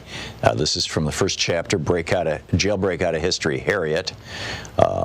Focus on Amazons, about why we deal with real women as myths, girls who never really existed. Yet and again, all are around us, and that we can't bring ourselves to see, because seeing through white men's eyes is about non-vision of ourselves. So let's deal with a real Amazon. Think about Harriet Tubman. Take 6 months. In fact, take a year and think. Break it on down. What does it mean to be the most famous new African woman in U.S. history? What does it mean to be stuck in that lie? What's the meaning of being famous while being hidden and disfigured and dissed? Let's jailbreak Harriet Tubman out of white history and place her in Amazon and new African her story, her people's story. Harriet Tubman's life is a live weapon placed in our minds, showing us what it means to be an Amazon, which is why the capitalist patriarchy has forbidden us to touch on it for so long. In this, maybe for the first time, we can see Amazons as a future force in a clash of peoples and nations, not as myths, but as players in the whole difficult course of world politics. We can also appreciate the bittersweet tang of reality as the peeling away of layers of propaganda and disfigurement which have hidden Harriet from us exposes how much we assume and how little we have known. New African women have already pointed out the significant pattern of Harriet's exclusion. Cultural critic Bell Hooks said recently, if we could recover Ida B. Wells and Harriet Tubman to the extent that we've recovered, say, Zora Neale Hurston, I think that's an important contrast because people want to bury that revolutionary black female history. Historian Deborah Gray White connects Harriet's treatment to a larger pattern in the mainstream history of slavery, in which black women, quote, were reduced to insignificance and largely ignored, end quote. In examining the influential historian Stanley Elkins, she points out, quote, that Elkins seems to omit women altogether was accentuated by his description of slaves whom he identified as part of an American underground, those who never succumbed to Samboism. Among those mentioned were Gabriel, who led the revolt of 1820, Denmark Vesey, leading spirit of the 1822 plot at Charleston, and Nat Turner, an omission conspicuous by its absence, was Harriet Tubman. If Elkins had really been thinking of slaves of both sexes, he would hardly have forgotten this woman, who became widely known as the Moses of her people, end of quote. Patriarchal capitalisms, which only want Amazons to be exotic myths about forgotten ages, have hidden Harriet Tubman in her own fame. They both trivialize and exceptionalize her. These are tools of oppressor culture. The stripped down and censored version of her life is told in elementary schools all over the U.S. empire. So much so that everyone thinks they know her story already, although they don't. Harriet Tubman was born in slavery in Maryland around 1820. She escaped to the North when she was 29, but kept returning secretly to the South again and again to help other slaves escape. For this, she became known as Moses. True statements. But by limiting her, it becomes clever propaganda against her and against her people. Where patriarchy has been unable to deny that women do significant things, it denies the full meaning of what we do by trivializing them. Mary Daly, feminist philosopher, traces the enormity of what patriarchy has done to us. In ancient Greece, the goddess Hecate, also known as Artemis and Diana, was sometimes known as Trivia and represented by a three-faced statue. That was also the name used for the intersection of three paths, which in many old cultures were the sites of mystical power. She writes in Gynecology, quote, in light of the cosmic significance of the term trivia as the crossing of the three roads, and of the goddess who bears this name, contemporary meaning of the term in English should be examined. The English term, which according to Merriam-Webster is derived from the Latin trivium or crossroads, is defined as common, ordinary, commonplace, of little worth or importance, insignificant, flimsy, minor, or slight. Of course, according to patriarchal values, that which is commonplace is of little worth. For in a competitive hierarchical society, scarcity is intrinsic to worth. Thus, gold is more important than fresh air, and consequently, we are forced to live in a world in which gold is easier to find than pure air. End quote. So to trivialize Harriet Tubman, the capitalist patriarchy pictures her as an idealized woman by their definition, who makes a life of helping others. Thus, her deeds are squeezed into women's assigned maternal role as nurturer, helper, and rescuer of men, who then go on to do important things. But But Harriet wasn't repping Mother Teresa. She wasn't even any kind of civilian at all. She was a combatant, a guerrilla, a warrior carrying pistol and rifle, fighting in her people's long war for freedom, a war that rocked the foundations of African society, American society, and that has never gone away. Think about what it means to be called Moses, which was the code name other new Africans gave her, and which became Harriet's famous warrior name in the anti-slavery underground. When we check out the Bible, we can see that Moses was a ruthless visionary, someone who forced the boldest changes and risks upon his people so that they could survive, who led them out of captivity. To put it simply, Moses was a leader in a time of war. So too was Harriet Tubman. The book Jailbreak Out of History by Butch Lee.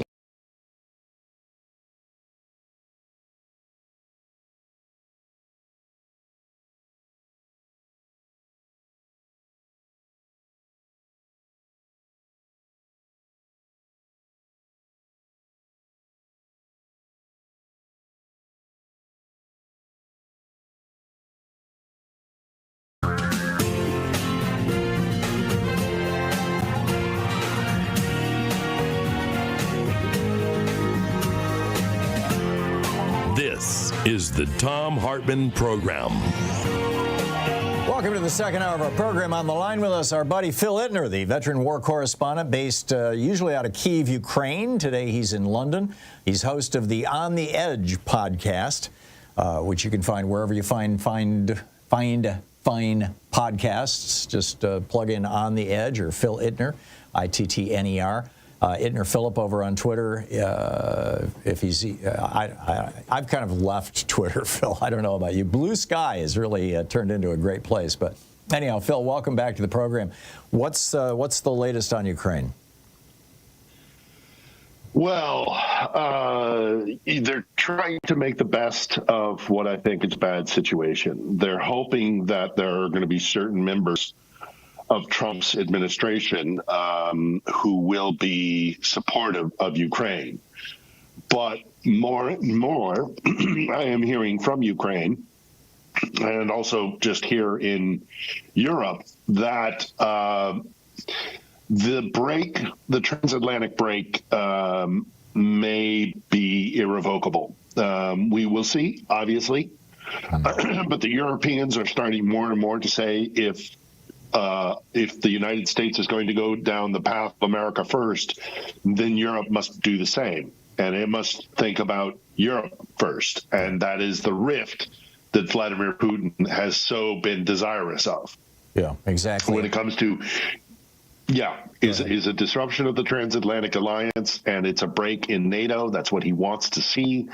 And as Europeans are increasingly looking at an unreliable military and defense, the strategic partner with Washington, they are starting to think more and more about themselves and how they can defend their sovereign territory, whether that's some sort of new European Union security defense force, or increasing Brussels' capacity to unify the disparate members to present a unified defense either in Ukraine, or if Ukraine is to be lost, then whatever the new border will be with Russia. But this is a disturbing wake-up call on this side of the Atlantic. And I am also disturbingly, and I don't know if this is going to gain in traction, but I am hearing from many reputable circles in Ukraine that there are increasing calls to resume Ukraine's nuclear weapons program. They have nuclear plants. They have the technology. Of course, as a member state of the Soviet Union, they know how to make nuclear weapons, and we have broken, or we will break if we abandon Ukraine, as I strongly suspect we will have broken the 1994 Budapest Accords. And so there is no... Putin already broke that. I mean, Russia was a signatory to that. No. Yeah, no, I mean, this is, it has long been broken, and we have not held up our part of the bargain. Our part of the bargain was we would defend Ukraine's sovereign borders, 1991 borders, post-Soviet Union, if they gave up their nukes. And they agreed. They gave up their nukes. Right, which includes Ukraine, which includes Crimea, by the way. So a couple of questions here, Phil. Europe is, has more than its own share of problems right now. I mean, you've got, first of all, in the European Union, you've got Hungary, who is kind of, Orban is openly kissing Putin's ass. In NATO, you've got Turkey, and Erdogan is sidling up to Putin. You've got multiple European countries that are, they're not to the Brexit point yet, but there's a lot of talk about that kind of thing among the parties on the right, particularly in Germany, France, and Sweden. And their objection is the open borders within the European Union. They want to reverse that because they're getting a lot of brown-skinned Muslim immigrants into these countries, and they're not happy about it. How does Europe pull this off if they're going to try to turn into the United States of America? Well, I don't think they're going to necessarily try and turn into the United States of America. Maybe a confederacy, a European confederacy, right? Where the individual. It didn't work for us, and I don't know as it would work for the EU. But a lot of what has been foundational in Europe is now up in the air. Changes will be happening. We will have to see what the Trump administration does and how Europe will respond. You are absolutely right. Europe has a lot of internal problems, not least of which these migration issues that you're discussing. Not just that the quote-unquote open borders, but there's legislation that certain member states are required to take in refugees as they arrive in Europe, and there's been a strong pushback on that by member states. Yeah. And then, yes, the rise of the right. If I recall. Yeah, and Hungary is not even cooperating. The rise of the right in Europe is obviously found fertile ground, but it is also repeatedly we are seeing, and I did an episode about this on The Edge with a European expert, Jessica Berlin, and we discussed the fact that we know that Moscow is behind a lot of this because it is they know Russia cannot beat the West militarily. It's not possible, neither financially, in terms of people, in terms of weaponry and strength in our military. What they can do is they can push money into the hands of those who will fracture our society, drive wedges between allies and friends, and this is exactly what we are seeing happening. Putin has a whole hill of issues that he needs to deal with. I am sure that he is looking at this, the way things are progressing right now post-election in the United States, and also looking at the rise of the right and the elements within Europe that are like-minded with both Putin and Trump.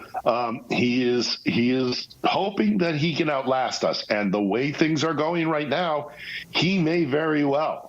And Ukraine is terrified about this, and Ukrainians are terrified about this, but the tragic truth of it is that they have no choice. They will continue to resist Russian invasion because it is an existential threat for them, just as losing their primary colony in Ukraine is an existential threat for Moscow.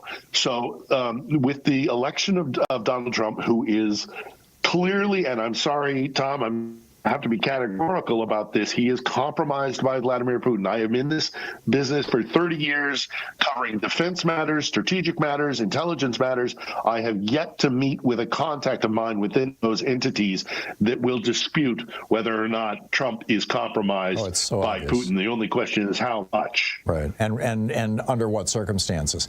In what circumstances? What conditions? What's he got? Yeah, if Putin has blackmail on Trump, if it's something that's merely embarrassing, like the notorious PP tapes, you know, it's possible that Trump will push back on that because he doesn't care anymore. He's not going to run for re-election. His wife is already pissed at him and not going to move to D.C. with him. You know, their marriage is broken. He just doesn't care. I mean, he was humiliated by Stormy Daniels talking about his little mushroom penis. He's had all these things. You know, I just can't imagine what Putin would drop that would humiliate him. If Putin has, unless it's him, you know, with a 14-year-old girl or something, but even that, I think he would survive now at this point. And if it's financial, sadly, maybe if it's Putin dangling, here's $1 billion to build a hotel in Moscow, I don't think Trump needs that anymore either. He's got a $5 billion project going in Doha right now. He's got, you know, his son-in-law got $2 billion from the Saudis. So I'm thinking when Putin, you know, the day after Trump was elected, Putin released all these nudie pictures of Melania. And then the day after that, the chief of intelligence for Russia came out and said, Trump was elected with help from certain sectors, from certain regions, and he now owes a positive response to those people. These are I'm paraphrasing badly, but that's the essence of what he said, which, in other words, we helped you get elected, you owe us. And I'm wondering if, you know, Biden spent 2 hours with Trump yesterday, and they say that, yesterday, and they say that a lot of it was devoted to discussing Ukraine. I'm wondering if Biden said, hey, Trump, Putin's making you his sucker here. He's playing you. And look at this. He's slapping you around, you know, he's with the pictures of Melania. Don't you think it's time to stand up to this guy? You know, this is my hopeful scenario, Phil. What do you think about I'd love to be hopeful, Tom, but I am currently en route back to Kiev. Yeah. And I am wondering how I am going to look these people in the eye.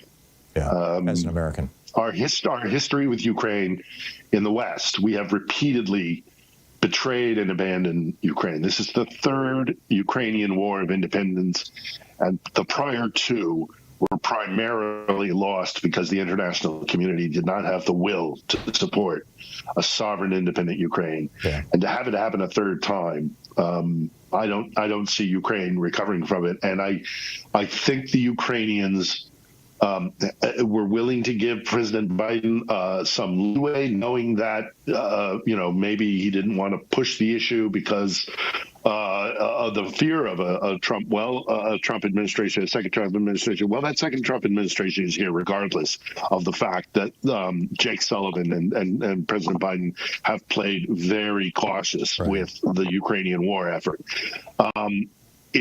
They're going to have to look at different metrics. Yeah, no, I get it. If Phil, they cannot rely on America. I only have about 50 seconds here before we hit a hard break. What is the current state of the war? I understand that Putin is massing like 50,000 troops, and he's got these North Koreans. And I mean, is this going to be a really dark He has time? launched. It's going to get very dark in Ukraine. This election, Americans have voted for a situation where I am very sad to say, but I'm confident in saying it, that a lot more Ukrainians are going to die as a result of this vote. 50,000 troops in the Kursk region, which is that section where Ukrainians made an incursion into the Russian Federation to bring the war to Russian territory. The initial probes and attacks apparently have been repulsed. The North Korean soldiers are not proving themselves to be reliable allies, more like cannon fodder. But make no doubt about it, unless something unexpected comes out of the Trump administration with this war, we are going to look at Ukraine losing more and more territory, unable to defend itself.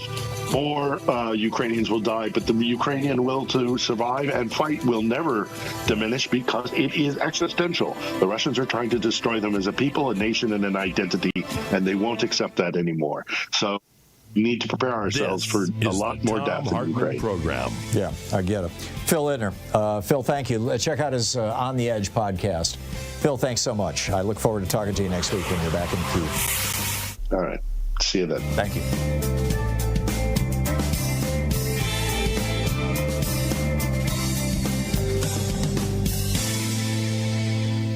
And welcome back. Lewis in Granite Falls, Washington. Hey, Lewis, thanks for listening to KBCS. What's on your mind today? Lewis? Lewis? Hey, Lewis. I know you've been on hold for 50-some minutes, so I'll give you to the count of 3 to pick up your phone. Going once, going twice. Okay, Sean in Stamford, Connecticut. Hey, Sean, what's on your mind today? Well, I have 2 things I want to mention to you.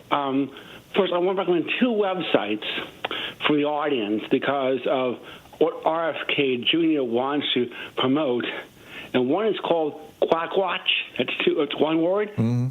And the other one is called the Skeptics Dictionary. Mm-hmm. And that might help others understand the kind of garbage he wants to push out there.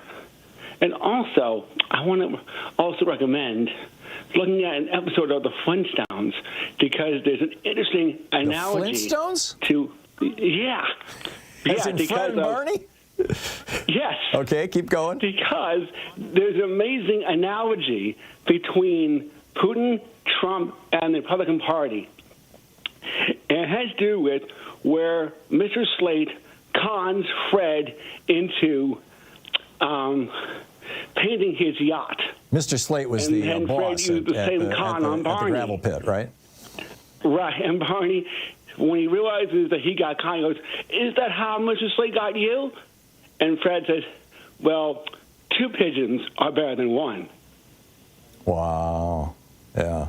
Huh. Yeah, so we know who Mr. Slate represents Putin, Trump is Fred, and Barney is the Republican Party. Yeah, there you go. Fascinating. Sean, thank you for that. That was great. A good smile for the day. Hector in Chicago. Hey, Hector, what's on your mind today? Hi, hello. Is the word manimal? It means only in the Urban Dictionary, but they're trying to legalize it in the Collins Dictionary. Mm-hmm. It's not a word in the Oxford Dictionary, unfortunately. Manimal? But I use it. M-A-N-I-M-A-L? Just like it seems and sounds, it's a beautiful word, perfect for the occasion, shall I say. And the thing is, when I post about it, I put that Trump had mentioned this disease you get from constant warfare, which is named after a country, but I can't find it, the word. And I know that's what Republicans are, constant warfare. Well, it sounds like a word that the UFC guys would use to describe themselves proudly. I'm a manimal. You know, I'm going to go in there and fight with my bare knuckles. The wrestling seems real to me. The wrestling seems way too violent sometimes. Yeah. Extremely violent. I mean, that is like, you gotta like wonder how these guys could do that. Oh, I know, but you know, if that's a word that you're thinking of as a slur, I'm guessing that they'll take it as a badge of honor. I said they should be the billionaires, but that's too much money for anybody. Yeah. America once was where you can only have so much money because you can only have as much money as you can spend in your life. Is that true that America once had that policy? No, we've never had policies like that, but we did have. Throughout the 19-teens and then from the 1930s until the 1980s, we had a top income tax rate that ranged from 74% to 91%. And that kept great wealth in check. And we had an aggressive inheritance tax, which kept great wealth in tax. Both of those are gone, courtesy of the GOP. Hector, I'm out of time. Thanks for the call. Good to hear from you. It's 22 minutes past the hour. Back with more of your calls and the news of the day in just a moment.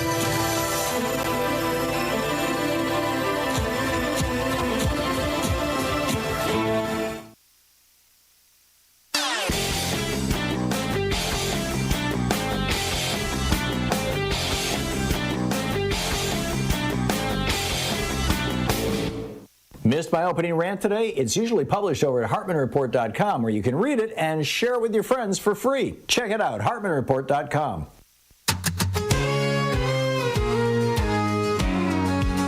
In a world that's ever changing, where the shadows often fall, you can be a light, a beacon, standing strong and tall. Every action, every word can ripple far and wide. When you choose to make a difference, there's no need to hide. From the fields of green to city streets, in every heart and Welcome back. 23 minutes past the hour. Order in the Senate, we heard today, as Thom Tillis was fighting with Rand Paul. There was a bill. That would provide disaster relief for Virginia and North Carolina. And Thom Tillis, of course, is the senator from North Carolina. one of the two. And Thom Tillis wanted the relief for his state. And Rand Paul jumps up and goes, oh, no, I'm not going to allow unanimous consent. We're going to have a roll call vote on this thing. And why? Well, you know, Rand Paul, first of all, the guy is he's a peacock. He's a preening little, and he is little. I shouldn't make that as a slur because I have friends who are short, but Rand Paul seems to be just like, well, whatever. He's a preening little ass, frankly. And Thom Tillis says, look, our state motto is esse quem videre. It says to be rather than to seem. This is a disingenuous offer to amend my bill. And you know what Rand Paul is doing is he's saying, well, I want to amend this with something that'll prevent any money from going to Ukraine. And Thom Tillis is saying, no, this is about aid to North Carolina. And Tillis dared Paul to take his complaints about funding for Ukraine to North Carolina, where the people were killed by the hurricane, devastated by the hurricane. He says, and I'll see if they're as worried about that as they are worried about making sure that their families have a place to live and their businesses have a chance to survive. Well, what they did in the Senate was they just said, okay, screw it. We're not going to continue the conversation. And so the bill got tabled. The aid for North Carolina is up in the air right now. Meanwhile, Vivek Ramaswamy, the co-chair of the Government Efficiency Department, calls for eliminating veterans' medical care. He posted, I don't know if this is Twitter or Truth Social. Oh, it was on, no, it was reprinted on Blue Sky. We shouldn't let the government spend on our programs that have expired, yet that's exactly what happens today. Ramaswamy writes, $500 billion of taxpayers' funds, $560 billion, goes each year to programs which Congress is allowed to expire. There are 1,200 such programs that are no longer authorized but still receive appropriations. This is totally nuts. Now, what he's talking about here is Congress will often authorize spending. They'll create, for example, yes, we want to fund the veterans program, but we're only going to fund it for a year or two, and we're going to leave it open, the funding open, so that Congress can come back and tweak it. If it needs to be increased, it needs to be decreased. But Ramaswamy is saying that for these temporary appropriations, or these appropriations that need to be renewed periodically, let's just do away with them. And the ones that are expired, these are the 2024 appropriations with expired authorizations, armed services, agriculture, education in the workforce, energy and commerce. These are all sectors: financial services, foreign affairs, homeland security, house administration, judiciary, natural resources, science, space and technology, small business, veterans affairs, ways and means. I mean, this is crazy stuff. Ramaswamy, who has basically no background in government, he's a tech billionaire, is just proposing massive weirdness that'll hurt veterans. You're listening to the Thom Hartmann Program. Call 202-808-9925. This clown show is turning into a train wreck really rapidly, and it's not funny. What say you? I'll pick up your calls on the other side of the break.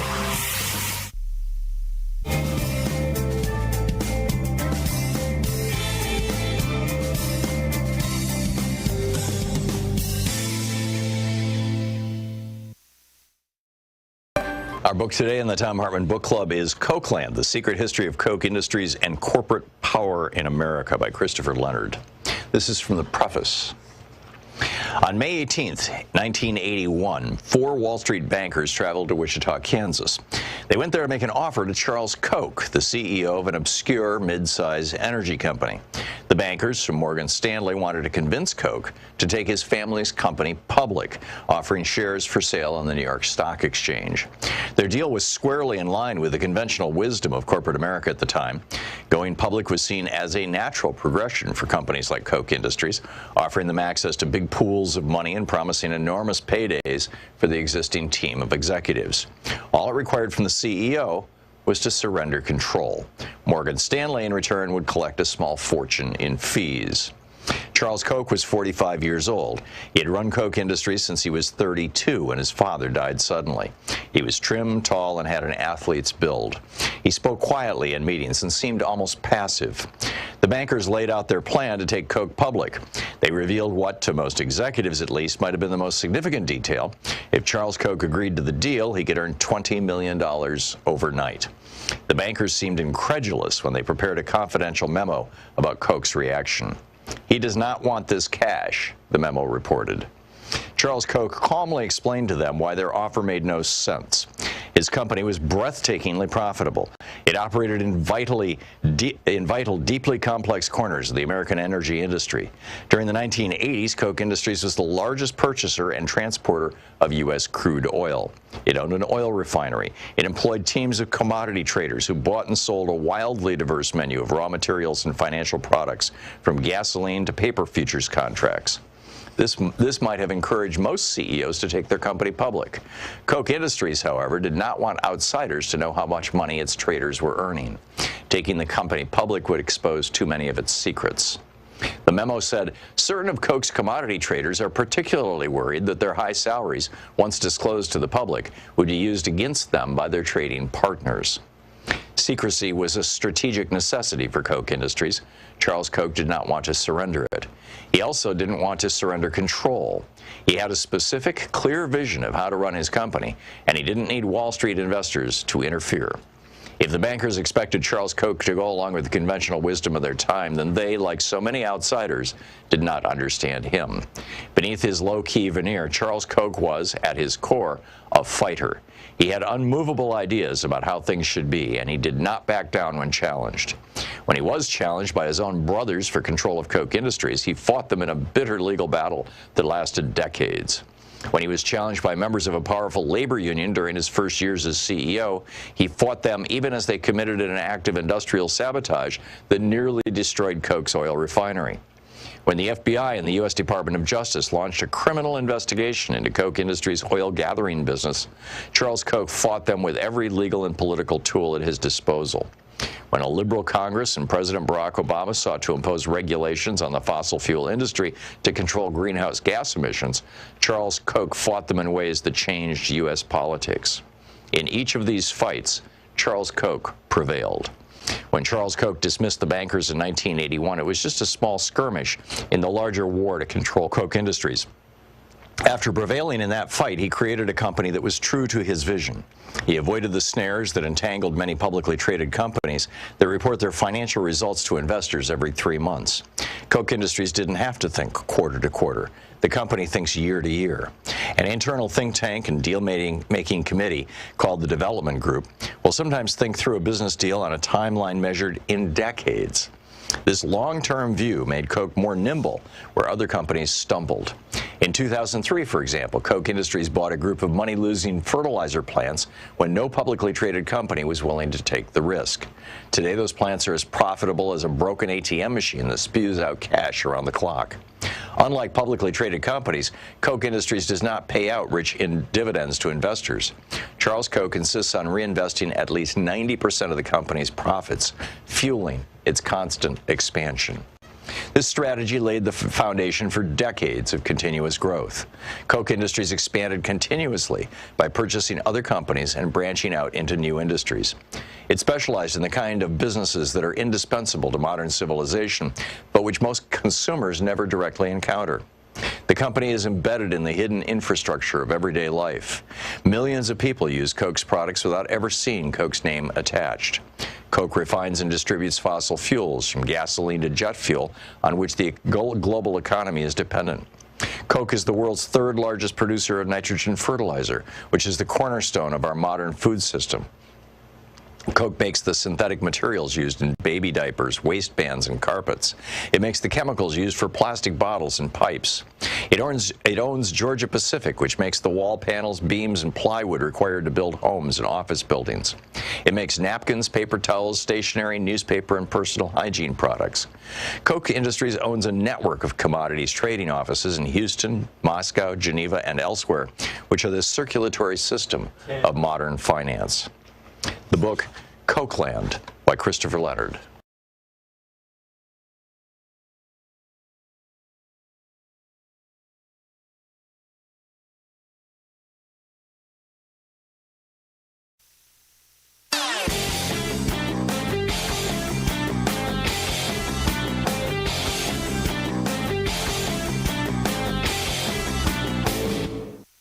the Thom Hartmann Program with your friends. Our podcast, The Hartmann Report, is absolutely free and available wherever fine podcasts are available. And the entire 3-hour podcast is available over at thomhartmann.com. People in the Rust Belt states know all about tariffs. They know that tariffs kept jobs in the Rust Belt states for centuries, literally, that America was built on tariffs. It's one of the reasons Donald Trump got elected in 2016 was because he talked about tariffs. But for some reason right now, you know, the Harris-Walz campaign, or Democrats in general, are reluctant to talk about tariffs. They call them sales taxes or something like that. They really need to be a little more straightforward because people, particularly in the industrial Midwest, or in the Rust Belt, as we call it now, are not dumb. You know, they know what's going on. They know where we've been and how we got here. And I think it's pretty important to be talking about tariffs and what they are, how they work, and how they can bring manufacturing back home.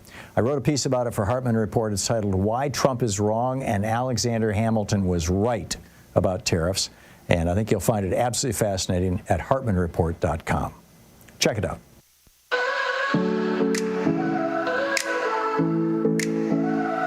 They want to turn the clock back, rewrite history, build the thrones on the backs of the free, whispered lies in the dark, trying to deceive, but we stand tall with truth we believe. We won't bow down, won't let them take control. Our hearts beat for freedom, it's the fire in our soul. No kingdom here, this land's for everyone. United we stand till the battle's won. With liberty and justice, we'll make it clear. This is our home, no kingdom here. Welcome back, 36 minutes past the hour. Yeah, no kings here. That's what Donald Trump is aspiring to, you know. I mean, it's pretty clear to me. Anyhow, what's on your mind today? Dawn in Atlanta, Georgia. Hey, Dawn, what's up? Not a lot. Getting just acclimated to this new world we live in. Mm-hmm. I've been waiting. I've been trying to get on since last Friday, so you might consider this a little old, but I'd like to say it anyway. All right. Because I'm really exhausted by those blaming the loss on Democrats not addressing the needs of the working class. Your Hartmann report yesterday kind of addressed what I'm going to get to in a minute, but there are a couple of things I'd like to say prior to that, because I feel like we live in a very racist, very sexist, very misogynistic and xenophobic society. And unless we can change that, nothing will happen. We'll never see a woman president, and we're not even beginning to address the issues around the difference in classes. But if you'll remember, 8 years ago, we all agreed that the Orange Turd won because the wonderful Fourth Estate free media gave him $2 billion worth of additional free publicity, viewership, et cetera, right, free publicity. And that was unheard of at the time. And, of course, I won't even bring up James Comey. Yeah. Or the Russians interfering by buying, by sending over 100 million Facebook messages to targeted people who Russian intelligence had gotten their names from Paul Manafort, who was running Trump's campaign. Yes. Keep going. Very, very true. Yeah. But as you say, the number of right-wing radio stations across the nation, Fox so-called news, the other right-wing news stations, Twitter, Facebook, in 2023 and 2024 put him in front and center of all working class people at absolutely no cost to him. And we'll also talk about, you can also add the Russian interference. And they did that with this election cycle too, by the way, Dawn. Well, that's what I'm referring this to. This election cycle, they probably gave him $6 billion worth of free advertising and publicity. And here's the problem. The amount of disinformation that was spread and crammed down the throats of the average American is so great that you actually have to know that it's disinformation in order to combat it. If you Otherwise, don't know that it's not disinformation, and once you believe it. Yeah, and once you believe it, it's damn hard to convince somebody of something that they believe, that what they believe is untrue. It's real hard. That is so true. But I have one last thing I'd like to say, and I think there is so much truth to this. Isabel Wilkerson, I'm sure you know who she is. She's the author of The Cast, The American Cast. The book. Said on Lawrence O'Donnell's show last week, she said, when you look at this election as an election, it doesn't make sense. But if you look at it as an existential crisis for what the country will be, it makes total sense. Right. People were not voting against their own interest. People voted for the interest that matters most to them. And this is where you hit it on the nail yesterday. And for many Americans, it means maintaining their position at the very top of American hierarchy, at the very top of the American caste system. The social hierarchy. All the rights and, pardon me? The social hierarchy. Right. Yeah. But we're talking just basically in general, about white man our caste privilege. system, with all the rights and privileges that accrues with it, it may not be in the best interest of our country or the planet, but it is in the best interest as the people ascertained it for themselves. Yeah, principally white people. You know, the vast majority of white people Right. voted for No, I mean, Donald Trump. that's what she's saying. That's what she's saying. I think she's Principally right. white people. But for those few people who are up, you know, the average person, you know, I don't want that black person or that colored person or a person of color, pardon me, to, you know, take over my job. Well, you know, here you go. That's their shtick. No, and they've been pushing this since the '80s. We thought they were crazy at the beginning. You know, Rush Limbaugh was a weird, eccentric clown, and now they run the media, they run the government. And, you know, we are living in Ronald Reagan's world. Dawn, thank you. Well said. Thank you very much. Tara in New York City. Hey, Tara, what's up? Hey there. Hi, this is Tara from Tara Buster. Nice to see you. Or, no, thank you. Thank you for this amazing show. It's really dark days ahead, and I'm really glad to have you with us at the barricades, that's for sure. So, but you are singing my song about the Democrats needing to unapologetically fight for the working class. It's like, to my eternal frustration listening to them, because it seems like they have a more it seems like they're more invested, I should say, in rehabbing the Republican brand than the Republicans themselves. And Well, going around the country with Liz Cheney, I think, was a big mistake, for example. Exactly. Instead of going around and going to the ribbon cuttings where the manufacturing boom in the country, Joe Biden added over, almost 1 million manufacturing jobs in the country. Trump lost 200,000 manufacturing jobs, and they were going down before the pandemic. So he was botching after the Republican tax scam, everything, he was like coasting on Obama's economy. And then when there was a real crisis, of course, he botched it and left this country a wreck as usual.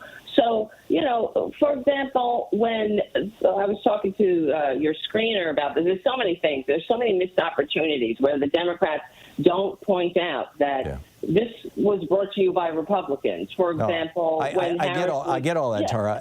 What's the point you're trying to make? Where do you want to take us? What's the suggestion? Well, I really want the Democrats to fight as if we are on the right side of history and and we are, because we gave this country a middle class.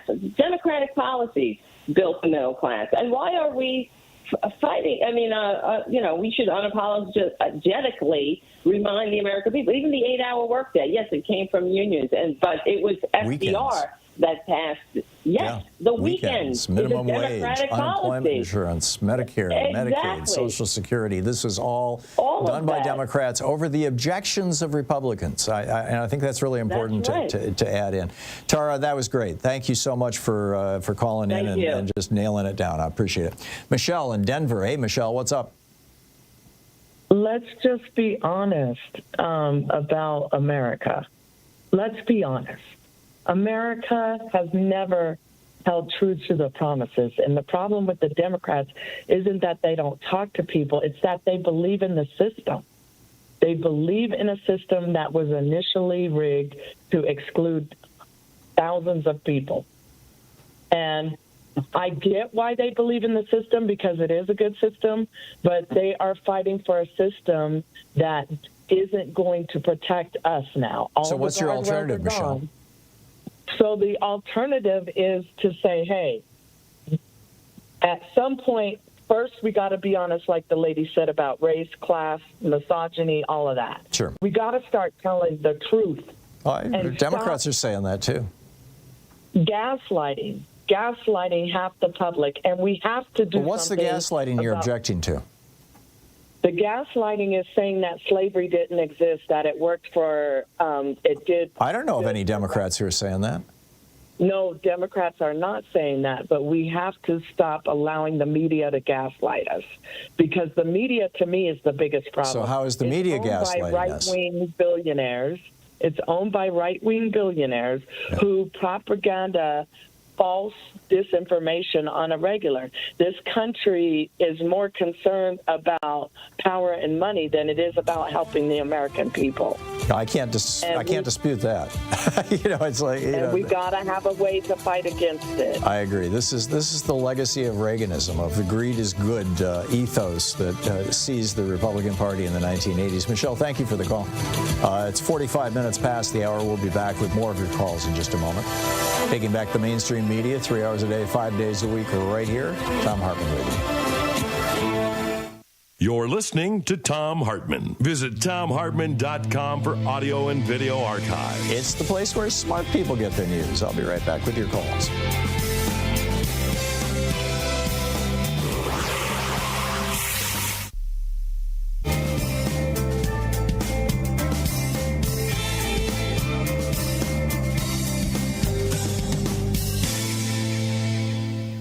And welcome back. Norma in Montgomery, Alabama. Hey, Norma, what's on your mind today? NATO. NATO? NATO. Oh, NATO. I got it. Yeah. When you sit there and you look at this guy, Hegseth, is that how it's pronounced? Or Hegseth? Hegseth? Yeah, Hegseth, I think.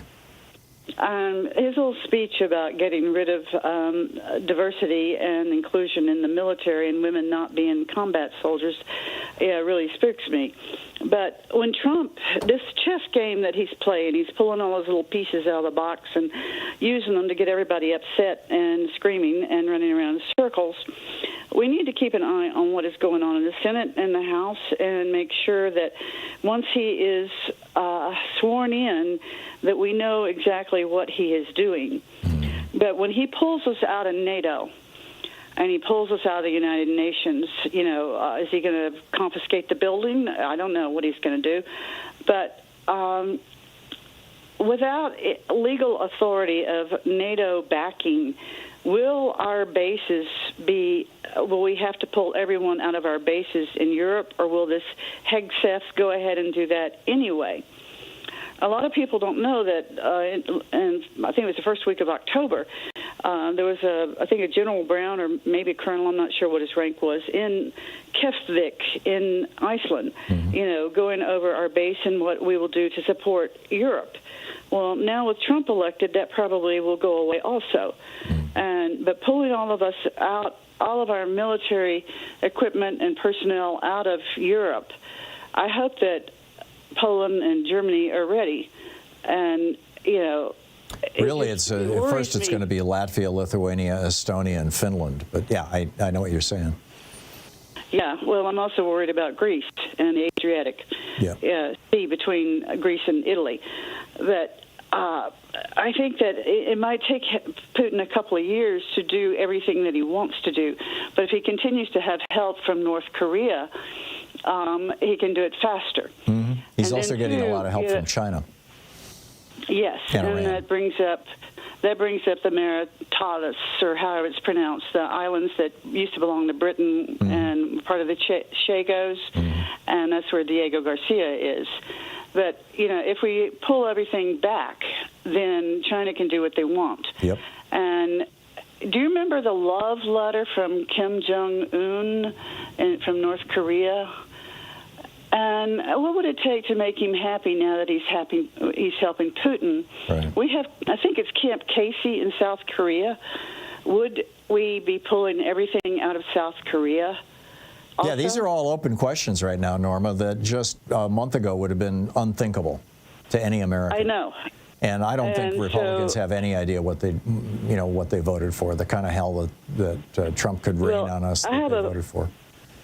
Yeah, I have a friend who says that he's hearing very quiet rumors about getting rid of all of U.S. territories and cutting off aid and supplies and the right to be U.S. citizens, and wouldn't surprise me at all. Rid of them. They very much want to avoid Puerto Rico ever becoming a state. I mean, there's a big movement there. Norma, I'm out of time, but you raised really, really great and cogent questions, and we're all just going to have to wait and see how it shakes out. But this is tough stuff. Thank you, Norma. Thank you so much. It is 10 minutes before the hour. I'll be back with you in just a minute, in just a second.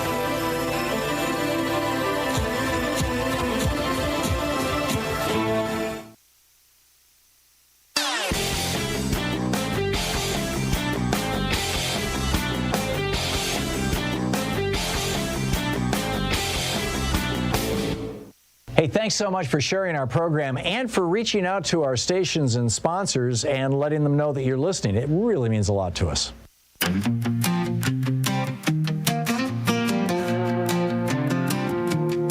They say the truth will set you free, but shadows fall where light should be. From Moscow to Budapest and D.C., the free press fights, but now they're on their knees. Echoes of freedom silenced by fear. Dictators rise when no one's here. Words of dissent now disappear. Goodbye, free press, your end is near. Goodbye, free press, we mourn the sound. The voice is lost, no truth is Welcome back, 9 minutes before the hour, picking up your calls. By the way, for those of you who are fans of C-SPAN, I will be on C-SPAN this Sunday morning at 9:15 Eastern Time for 45 minutes, which is 6:15 Portland time. So I'm going to be getting up early, and you will see my office in the dark.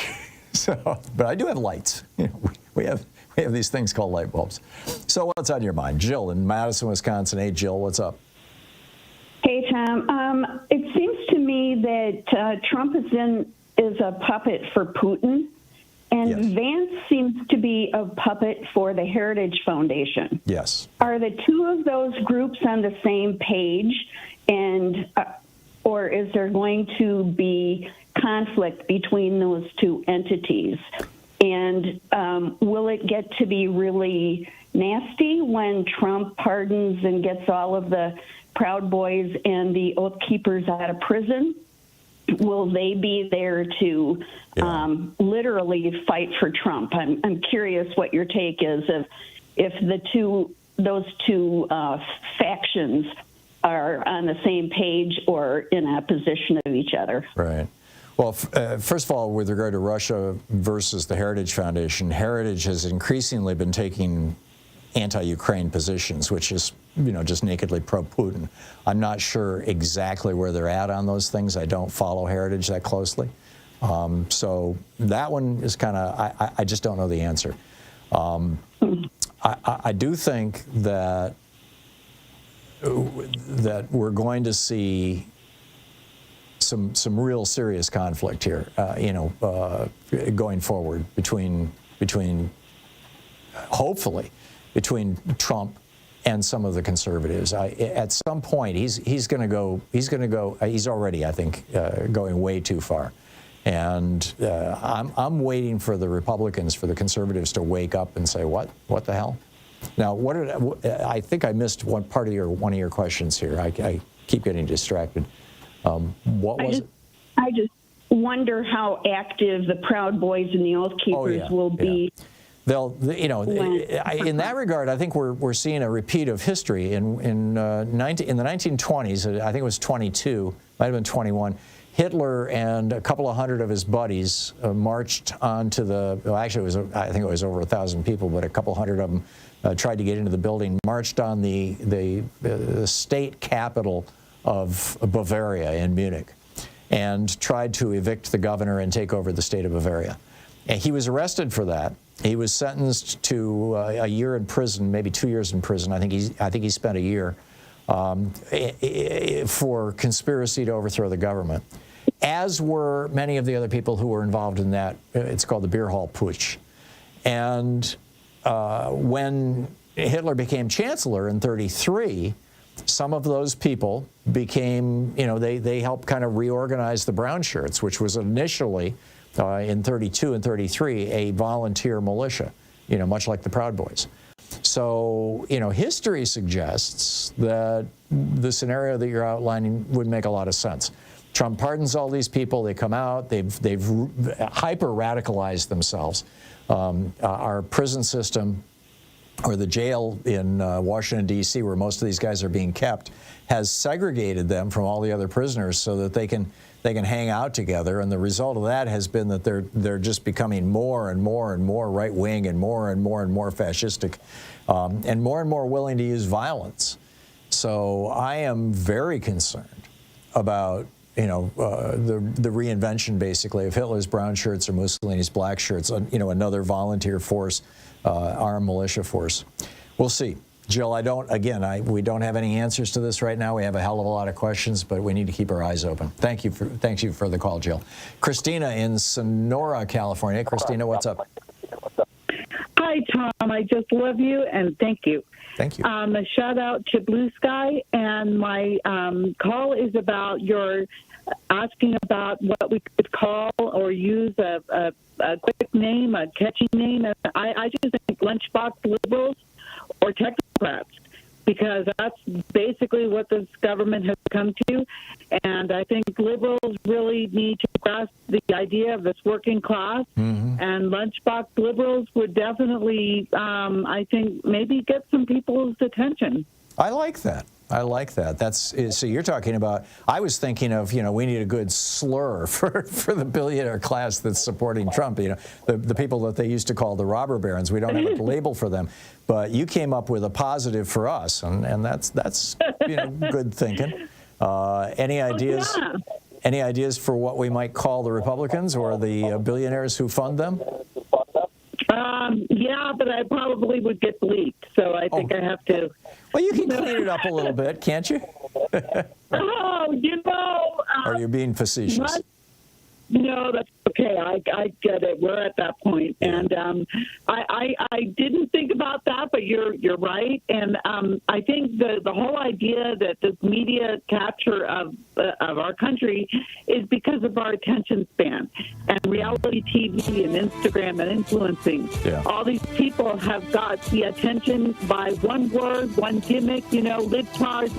Yeah, we're all dopamine junkies here, Christina. Christina, thank you. Thanks for your contribution. I appreciate it. That's great. We're hitting the top of the hour here on the other side of this break. Lining up to kiss the ring, how to join the brown-nosers sucking up to Trump, and the new fascist mantra of the GOP exposed. Stick around. You're listening to Thom Hartmann. In addition to bringing you the Thom Hartmann Program here on Free Speech TV and Video Media Online, we also have a whole set of ways you can interact with us and tools you can use to spread the word about the importance of democracy and the threats to it in our republic. First, there's your daily homework. Sue Nethercutt puts together a daily email newsletter that has a link to every story I discuss on the air, so you can find my sources and you can share them with your friends. It's free and you can sign up at ThomHartmann.com. Second, I publish my daily take every day over at the HartmannReport.com website. That's also free if you want the daily 5 days a week rant in your inbox. No ads either. Third, we have the podcasts.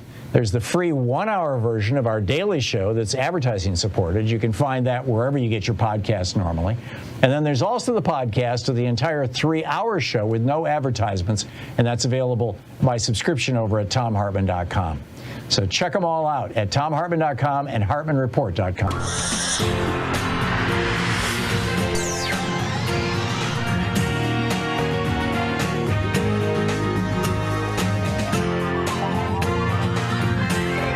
We say fight back!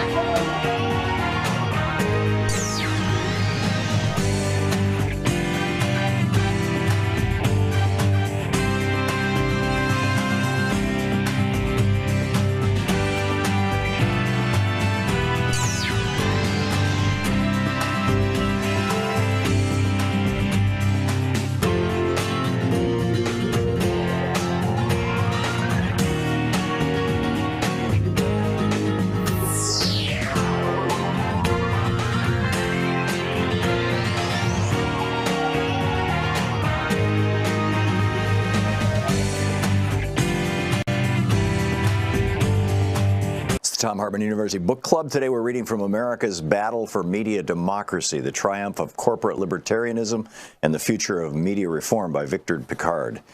This is from the chapter number 4, page 98. It's titled The Origins of the Fairness Doctrine. Barely a year had passed since the Blue Book controversy when similar conflicts over public interest regulation re-emerged. This round of contentious debates centered on whether to repeal the Mayflower Doctrine, which prohibited broadcasters from editorializing politically. Broadcasters' growing political power emboldened them to challenge the Larry Fly-era FCC decision, which would spark the last major radio reform battle of the 1940s. Fearing a further commercialized, conservative-biased, corporate-dominated medium should broadcasters gain the right to editorialize, many progressives saw at stake, as one news article put it, the future of radio as an instrument of service to the people. Reformers marshaled considerable support from the still intact coalition from the Blue Book debates to rally for the Mayflower decision's preservation.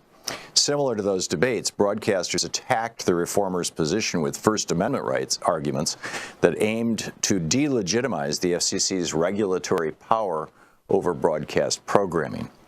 This episode involved a number of ironies. Most notably, the controversial rule that later became known as the Fairness Doctrine, which to this day is often invoked by progressives as the high watermark of enlightened media policy, actually came about as a kind of consolation prize for post-war liberals who had advocated stricter regulation. The following chapter recovers this forgotten history.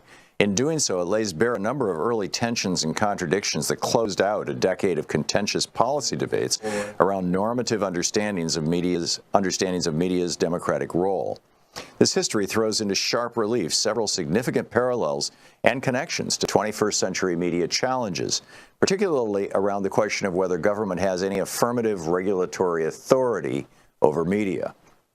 Toward the end of the 1940s, progressive forces were in disarray. The remains of the Popular Front, including many New Deal liberals, were largely disintegrated, especially after the Progressive Party's disastrous loss in the 1948 election. What had been a rising social democratic challenge was now widely seen as dangerously socialistic, even in its diminished state. With the communist witch hunt in full swing, the broadcast industry exploited Cold War politics to discredit reformers by claiming that the reformers' real agenda was to destroy free radio. J. Edgar Hoover harassed the FCC on a regular basis with letters and unsolicited reports on subversive broadcasters. And the FCC's actions were aggressively scrutinized as Congress and the FBI put the commission on notice for a number of unofficial investigations. Writing to Larry Fly, this is the FCC commissioner, about the endless red baiting, Clifford Durr confided, "When I read of the present plans to protect the country against the dangerous thinking of us bureaucrats, I'm inclined to look back with nostalgia on the days when the Commission stood more or less firmly against our friend J. Edgar." By the late 1940s, the FCC's more progressive wing, aside from Durr, had become more passive on issues related to regulatory oversight of broadcasting programming. The tide clearly had turned in the favor of the commercial broadcasters. Rendering the landscape even less hospitable for media reform, the industry attacks against the FCC coincided with an increasingly right-wing tilt in D.C. politics. Even before the 1948 presidential election, liberals were in various states of retreat.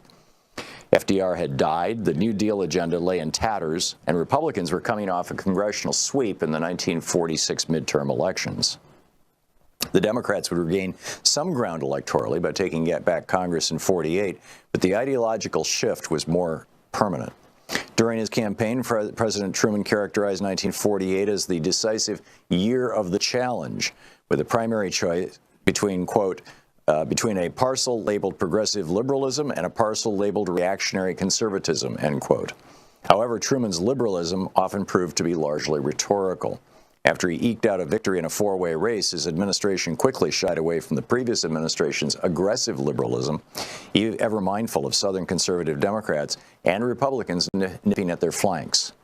Truman's market-friendly orientation led him to espouse commercial broadcasters' policy positions. Invoking his support for the, quote, American system, end quote, of broadcasting, he insisted in an open letter to Broadcasting Magazine's Sol Taishoff that, quote, America, as the birthplace of radio, should have a free, competitive system, unfettered by artificial barriers and regulated only as to the laws of nature and the limitation of facilities, end quote. Deferring to the laws of the market, Truman ordered, is, quote, preferred over rigid government regulation of a medium that by its very nature must be maintained as free as the press, end quote. The same issue of broadcasting contained an editorial amplifying Truman's message to the FCC that regulation was to be off the table.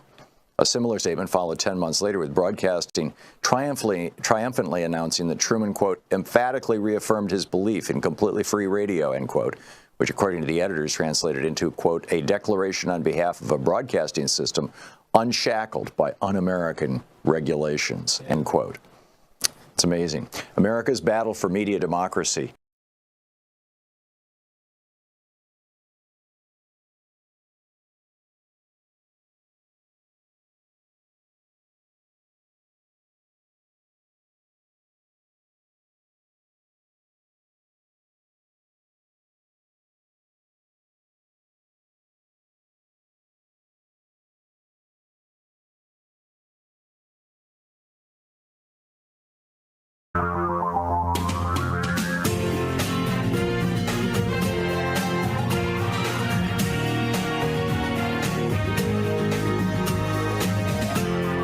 This is the Thom Hartmann Program. Welcome back to the third hour of our program. Just a reminder, again, at 9:15 a.m. Eastern on Sunday, 6:15 here on the West Coast, I will be on C-SPAN and for 45 minutes, and I'm looking forward to it. I love C-SPAN. There's a possibility I'll be on Ali Velsh's show this weekend too, although you know, you just never know. But they reached out to us. So a couple of other things here I wanted to share with you, and then I'll pick up your calls. Line up to kiss the ring, how to join the brownnosers sucking up to Trump over at The Guardian. Let the humiliation Olympics begin. All of these Republicans, now that Trump has started his revenge tour, they're cowering in fear of this guy, probably legitimately. And they're trying to show him how much they admire him, how much they love him, how much they always loved him, how wrong they were when they called him, you know, the Orange Mussolini or whatever they called him. It's really remarkable. I mean, we appear to have entered, says Arwa Madawi, we appear to have entered the golden age of brown nosing. She talks about, I think it's a she, talks about how Kevin Rudd, the former Prime Minister of Australia, who I've often quoted because he wrote a famous piece in the Sydney Morning Herald saying that Rupert Murdoch was the cancer that is destroying American and Australian and British democracy. Kevin Rudd has now, now that he has, he's got some sort of a position someplace. He's Australia's ambassador to the United States. Excuse me. He has now gone through and deleted all of his tweets critical of Donald Trump. He wants to eliminate the possibility of such comments being misconstrued as reflecting his positions as ambassador. Well, you know, I can sort of understand that. Similarly, British Foreign Minister David Lammy, who called Trump a tyrant, a woman hater, a neo-Nazi, and a sociopath, and no friend of Britain, and deluded, dishonest, xenophobic, and narcissistic. These are all, literally, these are word for word what the guy who is the current British Foreign Secretary, David Lammy, the equivalent of our Secretary of State, called Donald Trump in social media. And he's running around like crazy, telling BBC, well, I made those comments when I was a silly backbencher. I know better now. He said, what you say as a backbencher and what you do wearing the real duty of public office are two different things. And I am Foreign Secretary. These are things I know that I didn't know back then. In other words, I know now that Trump isn't actually a deluded, dishonest, xenophobic, narcissistic, tyrant, Nazi, woman-hating, Nazi-sympathizing sociopath. No. I know that stuff isn't true. He's now the President of the United States, and so I have to bow down and kiss his whatever. Mark Zuckerberg has undergone a Trumpian metamorphosis, according to The Guardian. He once accused Trump of, quote, inciting violence and undermining the law. I'm not sure if that's a quote. It doesn't have quotation marks. Now he's lining up, this article writes, now he is lining up with the rest of the tech bros to gush about how excited he is to work with the Trump administration. Does Zuck always fawn over incoming presidents? Well, no. When Biden won, Mark Zuckerberg did not issue any sort of congratulations on your win.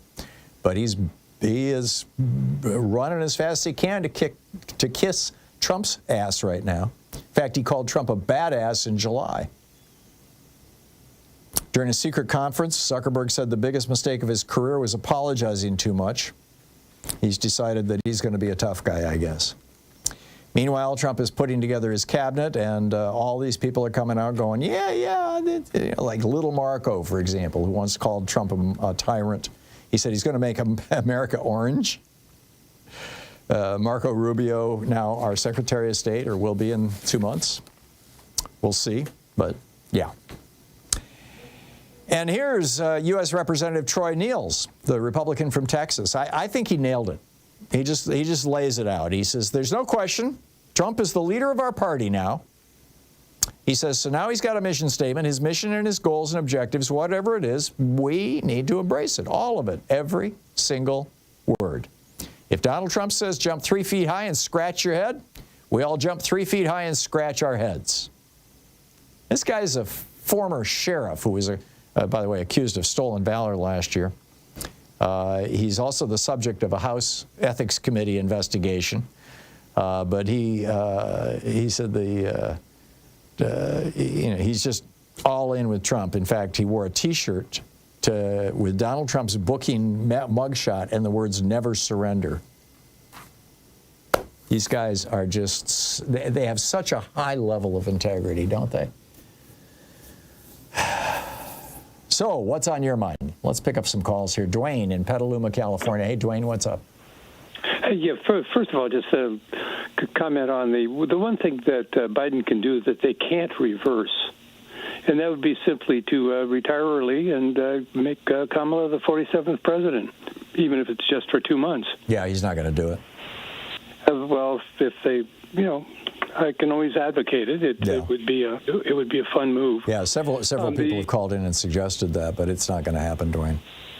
But what I would mainly suggest is that we just simply take a look at our Constitution, 14.3, Amendment 14.3. I mean, the people who passed that were totally familiar with the Dred Scott decision, and they knew that the same Supreme Court was on. Was empowered during the Civil War. They were still there. Correct. All of the Dred Scott people. And so when they wrote the 14.3, they knew very well not to include the Supreme Court or give the president the ability to give pardons. They gave only the ability to forgive insurrectionists to Congress. You're It takes a 2/3 vote.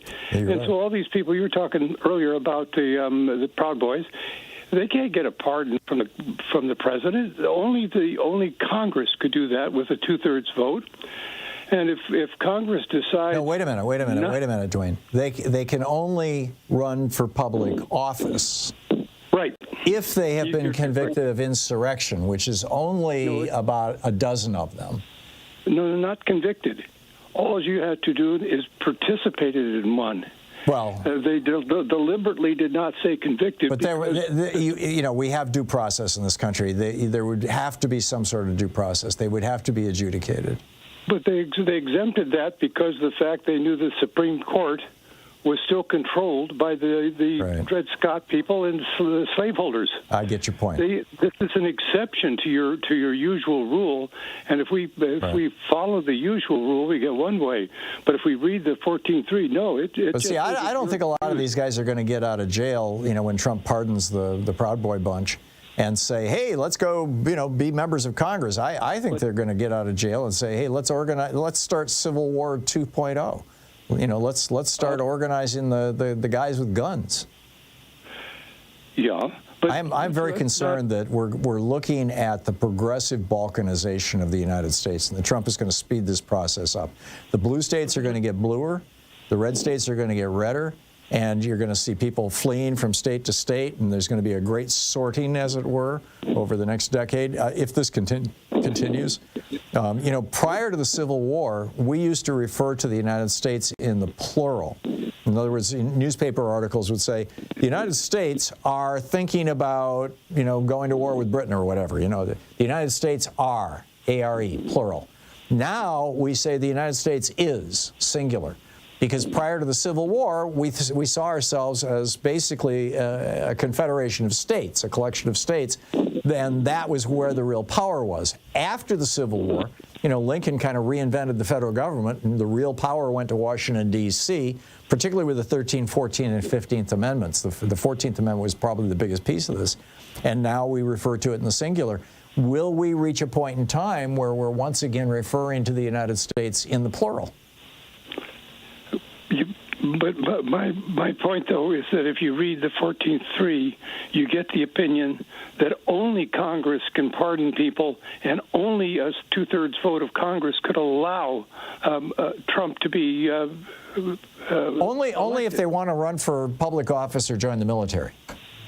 Well, if there will be president, you can't be president without a two-thirds vote of Congress. If well, no, they already said that Donnie Convict is a special boy, and he gets to ignore the rules, even the Constitution. 6 Republicans on the Supreme Court said that, Dwayne. Well, I'm assuming you know that. Court, the people who wrote the 14th Amendment. I get it. They thought they'd get around it, but you know, they didn't. Dwayne, I got to run. Thank you for the call. This is the Thom Hartmann Program. We'll be right back with more of your thoughts right after this. It's the Thom Hartmann Program, speaking the truth to the multinational corporations would really rather you didn't know.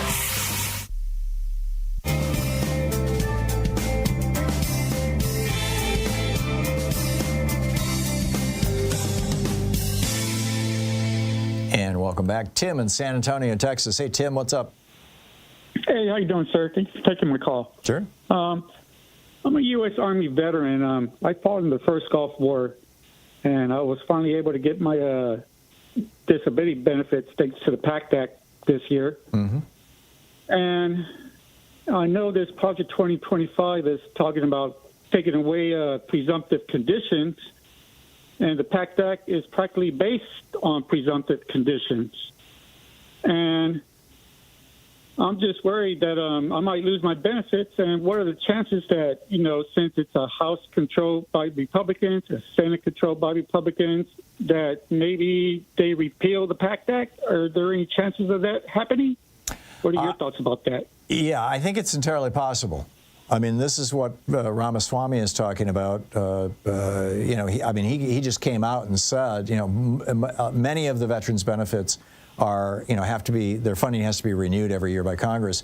And Ramaswamy said all those kinds of programs that are technically unfunded, that we should just eliminate them. And it's $535 billion, according to Ramaswamy. Are they willing to take a chance of doing that and pissing off a bunch of veterans? I don't think they give a damn. You know, Trump thinks veterans are suckers and losers. He doesn't care. I mean, every time I go to the VA hospital to get checked up, all I hear these veterans talking about, oh, Trump, I hope he gives us a pay raise. Oh, I hope he takes care of us. I mean, once they realize that, you know, they realize that he doesn't care. I mean, it's not just that he doesn't care. He looks down on veterans. He views them as people who got sucked into some kind of false patriotism that he and his family are above. I mean, no one in the Trump family has ever served in the military. Not one single person. I mean, a couple of months ago, I called I'm from Texas, San Antonio. Mm-hmm. I called my House of Representative in Congress, which is Chip Roy. Yeah. I called his office, and I got an assistant, and I asked a question. I said, does Chip Roy support the PACT Act? He goes, nope, Chip Roy does not support the PACT Act. And I know a lot of these Clarify what the PACT Act was for me, Tim. I'm sorry, I don't know specifically what you're talking about. I know all these Republicans voted against the PACT Act. What is the PACT Act? It's a toxic exposure from chemicals. Oh, and Joe Biden championed that because his son got brain cancer from exposure to toxic chemicals in Iraq. Yeah, correct. Yeah. Okay, so the Republicans opposed that. They didn't, this is the right-wing billionaires. We don't want to pay any taxes, so cut government spending. So anything that costs money, said it'll raise the deficit, raise the GP, whatever they call it. It'll skyrocket. The debt. The debt. Yeah. Yeah. So they all didn't. They didn't want it. Yep. They didn't want it. Yep. So that pissed me off because they put the debt over us.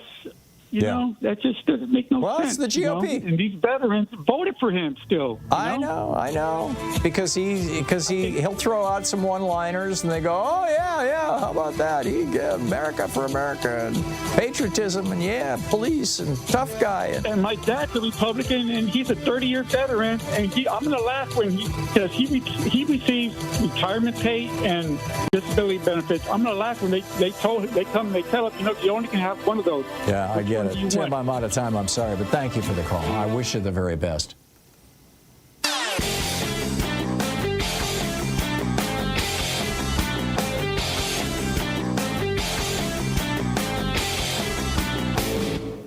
Missed my opening rant today? It's usually published over at HartmannReport.com, where you can read it and share it with your friends for free. Check it out, HartmannReport.com.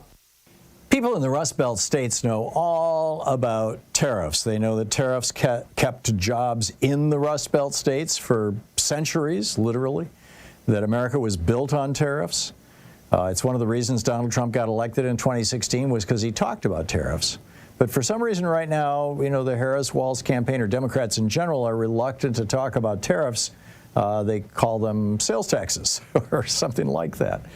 They really need to be a little more straightforward because people, particularly in the industrial Midwest, or in the Rust Belt, as we call it now, are not dumb. They know what's going on. They know where we've been and how we got here. And I think it's pretty important to be talking about tariffs and what they are, how they work, and how they can bring manufacturing back home. I wrote a piece about it for Hartmann Report. It's titled, Why Trump is Wrong and Alexander Hamilton Was Right About Tariffs. And I think you'll find it absolutely fascinating at HartmannReport.com. Check it out.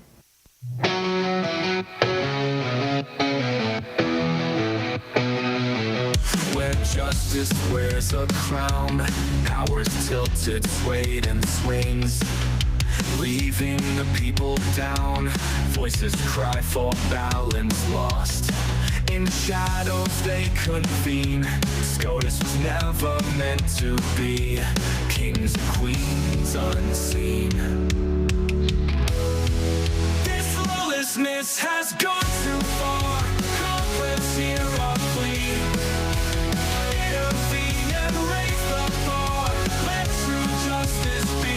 Yeah, the Supreme Court was never meant to be kings and queens, and Congress does need to do something about it. Thank you very much for that. Harlan in Los Angeles. Hey, Harlan, what's on your mind today? Hey, Tom. Thank you for taking my call. I've been listening and watching you since you took over for Al Franken back in L.A. back in like 2003 or 2004. Yeah. I don't remember. It's a little later than that, but yeah. Okay. Well, first of all, I loved your class warfare rant this morning, and I love how you use history, your sense of history, and how to, show how it's coming back, up again, and how we don't do anything to stop it. Yeah. But I love that, you do that. I've deactivated my X account. I signed up to Blue Sky. Ever since Kamala lost, I haven't watched any mainstream media, no MSNBC, no CNN. I might go back to Lawrence O'Donnell at some point, and I miss Mehdi Hassan on MSNBC, to be honest with you. Yeah, but he's no longer on there. He's got his own Substack publication called Zeto or something like this, Zeteo. Oh, okay. I got it. He's really good, I think. He says things clearly. He's very sharp-minded. Like you do. Yes, I agree. I agree with you. We got to find a way to start some kind of media extension here, in America, because it's just you and, Free Speech TV, and I can't, I don't know what else is out there. Yeah. I am really scared for what Trump has already done, with his new appointments and, how they plan to, burn down America, and they're taking away our whole way of life. They're into hurting people instead of helping people, and that's so not the American way. Yeah. I also believe that we need to fight strategically.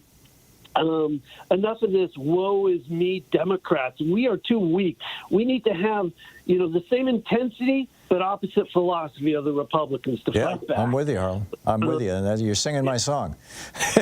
Well, you inspire me. I'll say this. I'm only listening to you now. I'm always listening to you, but now I've cut out the other stuff because you say it clearly, concisely, with the history involved, and I do go on websites like Ross Story and Crooks and Liars and Democratic Underground Politico, and I read The Guardian. But what else do you think we can do to move forward with our country? Because we're too weak. We need to be organizing. We need to be pulling ourselves together as community. The two big groups that you can join right now, literally physically show up or do it virtually, are the Democratic Party itself, and you want to do the local Democratic Party. And if you become a precinct committee person, you actually are the person who writes the platform for the party. You are actually one of the people who helps select the primary candidates.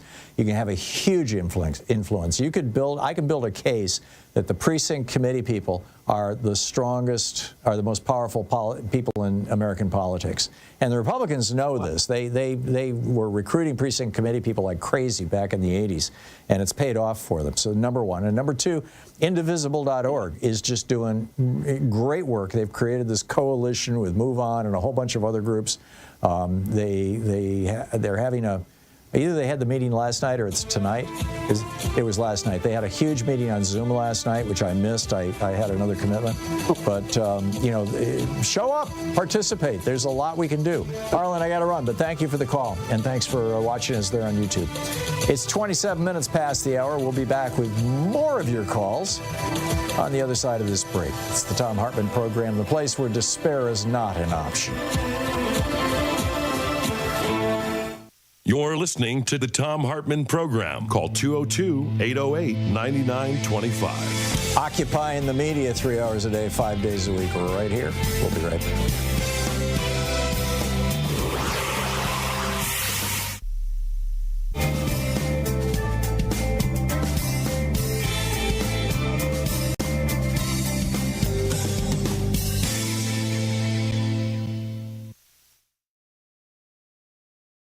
Today, we're reading from It's Even Worse Than You Think, What the Trump Administration is Doing to America by David K. Johnston.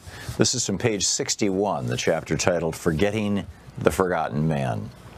In 2010, the U.S. Department of Labor created a website to honor workers who died on the job. Quote, more than 4,500 workers, lose their lives on the job every year. Below are the names of just a few who have died in recent months. OSHA's mission is to prevent workplace injuries, illnesses, and death, end quote. That Occupational Safety and Health Administration webpage was intended to highlight and humanize workplace deaths to ensure awareness of tragedies, especially those that could have been avoided, according to Jordan Barab, an Assistant Secretary of Labor during the Obama administration. Barab explained, without information like this, fatality statistics are just raw, sterile numbers.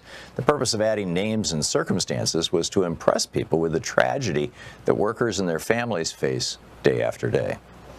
In August 2017, Trump's Labor Department quietly removed the preamble and the names when it killed the web page. It also took down, without public announcement, the fatality inspection data for all years prior to 2017.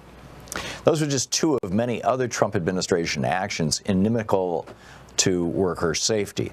Others included no longer posting press releases about deaths resulting from unsafe working conditions, delaying rules to reduce sickness and death from inhaling silica and beryllium at work, delaying rules to lower the risk of railroad engineers and truck drivers falling asleep at the switch or wheel because of untreated sleep apnea, and the appointment to the Supreme Court of a judge who held that a company had the right to fire a worker who chose not to freeze to death on the job.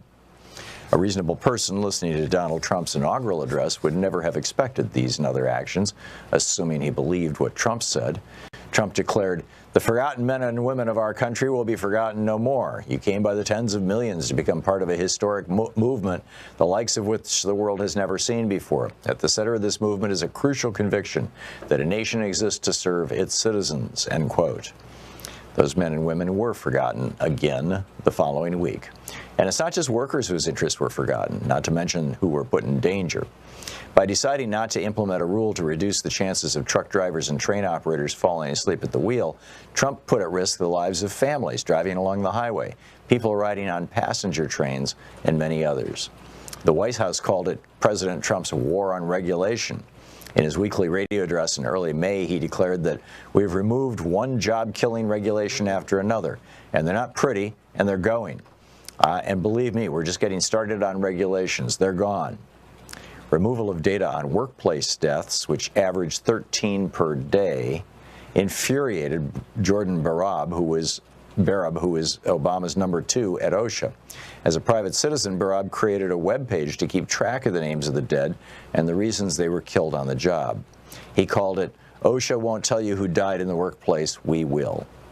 After the election, Barab's concerns that the Trump administration would be bad for workers increased when he asked where the Trump beachhead team was and learned that none was coming. Each incoming administrator sends people to scope out federal agencies, learn who does what, and get a feel for the place in advance. Then the incoming administration sends its landing team, the people who will initially implement its policies for each agenda, or at each agency. When no beachhead team came up, Barab figured it meant worker safety simply was not a priority for Trump. He hoped that was the worst of it, nothing more than apathy about worker safety. But when the landing team arrived, Barab realized trouble was coming for American workers, and it was not official apathy, but the start of assaults on workers' rights and safety. Barab said most of them had no idea they were going to labor and no interest in workers' issues either. What they did have was a mandate to delay, repeal, or weaken regulations that protected workers, as part of Trump's plan to eliminate, quote, any regulation that is outdated, unnecessary, bad for workers, or contrary to the national interest, end quote. The first sign came when Trump nominated Judge Neil Gorsuch to the Supreme Court. Gorsuch was an acolyte of Antonin Scalia, whose seat he would be taking. Like Scalia, he said statutes should be literally read, and if that made no sense, well, that was a problem for Congress. Also like Scalia, he had a habit of consulting dictionaries, often following Scalia's practice of relying on the third, fourth, or even lesser definition of a word when it supported his jurisprudence. Trump's nomination alarmed unions. Jody Calamine, a communications worker of America lawyer, told Gorsuch's Senate confirmation hearing that Gorsuch, quote, is a threat to working people's health and safety, end quote. Calamine cited Gorsuch's dissent in the 2016 case to make his point. That dissent, he said, reveals an anti-worker bias and features the judicial activism that will ultimately put workers' lives at risk, end quote. Those are unusually strong words about a Supreme Court nominee, but a review of the case shows Gorsuch has little regard for human life, at least when it comes to employers' power over their workers. He considers a rigid interpretation of the law more important. The case was about a law Congress passed giving workers the right to refuse dangerous tasks. Gorsuch said, no, you may not refuse. It's even worse than you think, by David K. Johnston.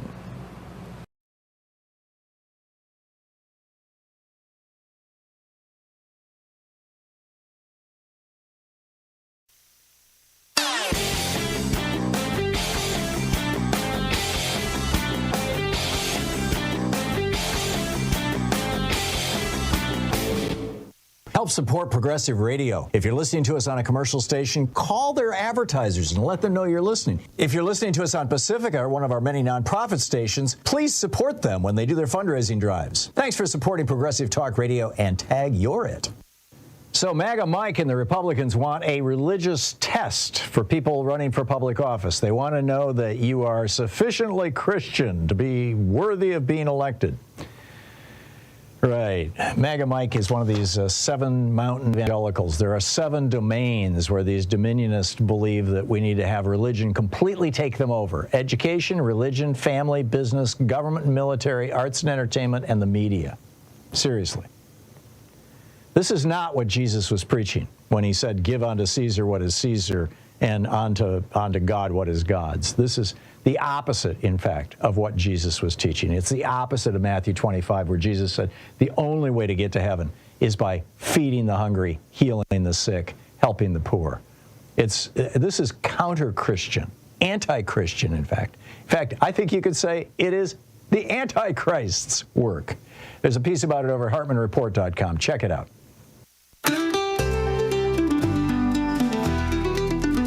From the sunrise on the eastern shore to the sunset where the oceans roar, America's beauty vast and wide.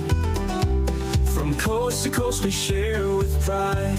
Welcome back. 35 minutes past the hour. John in Minneapolis. Hey, John, what's on your mind today?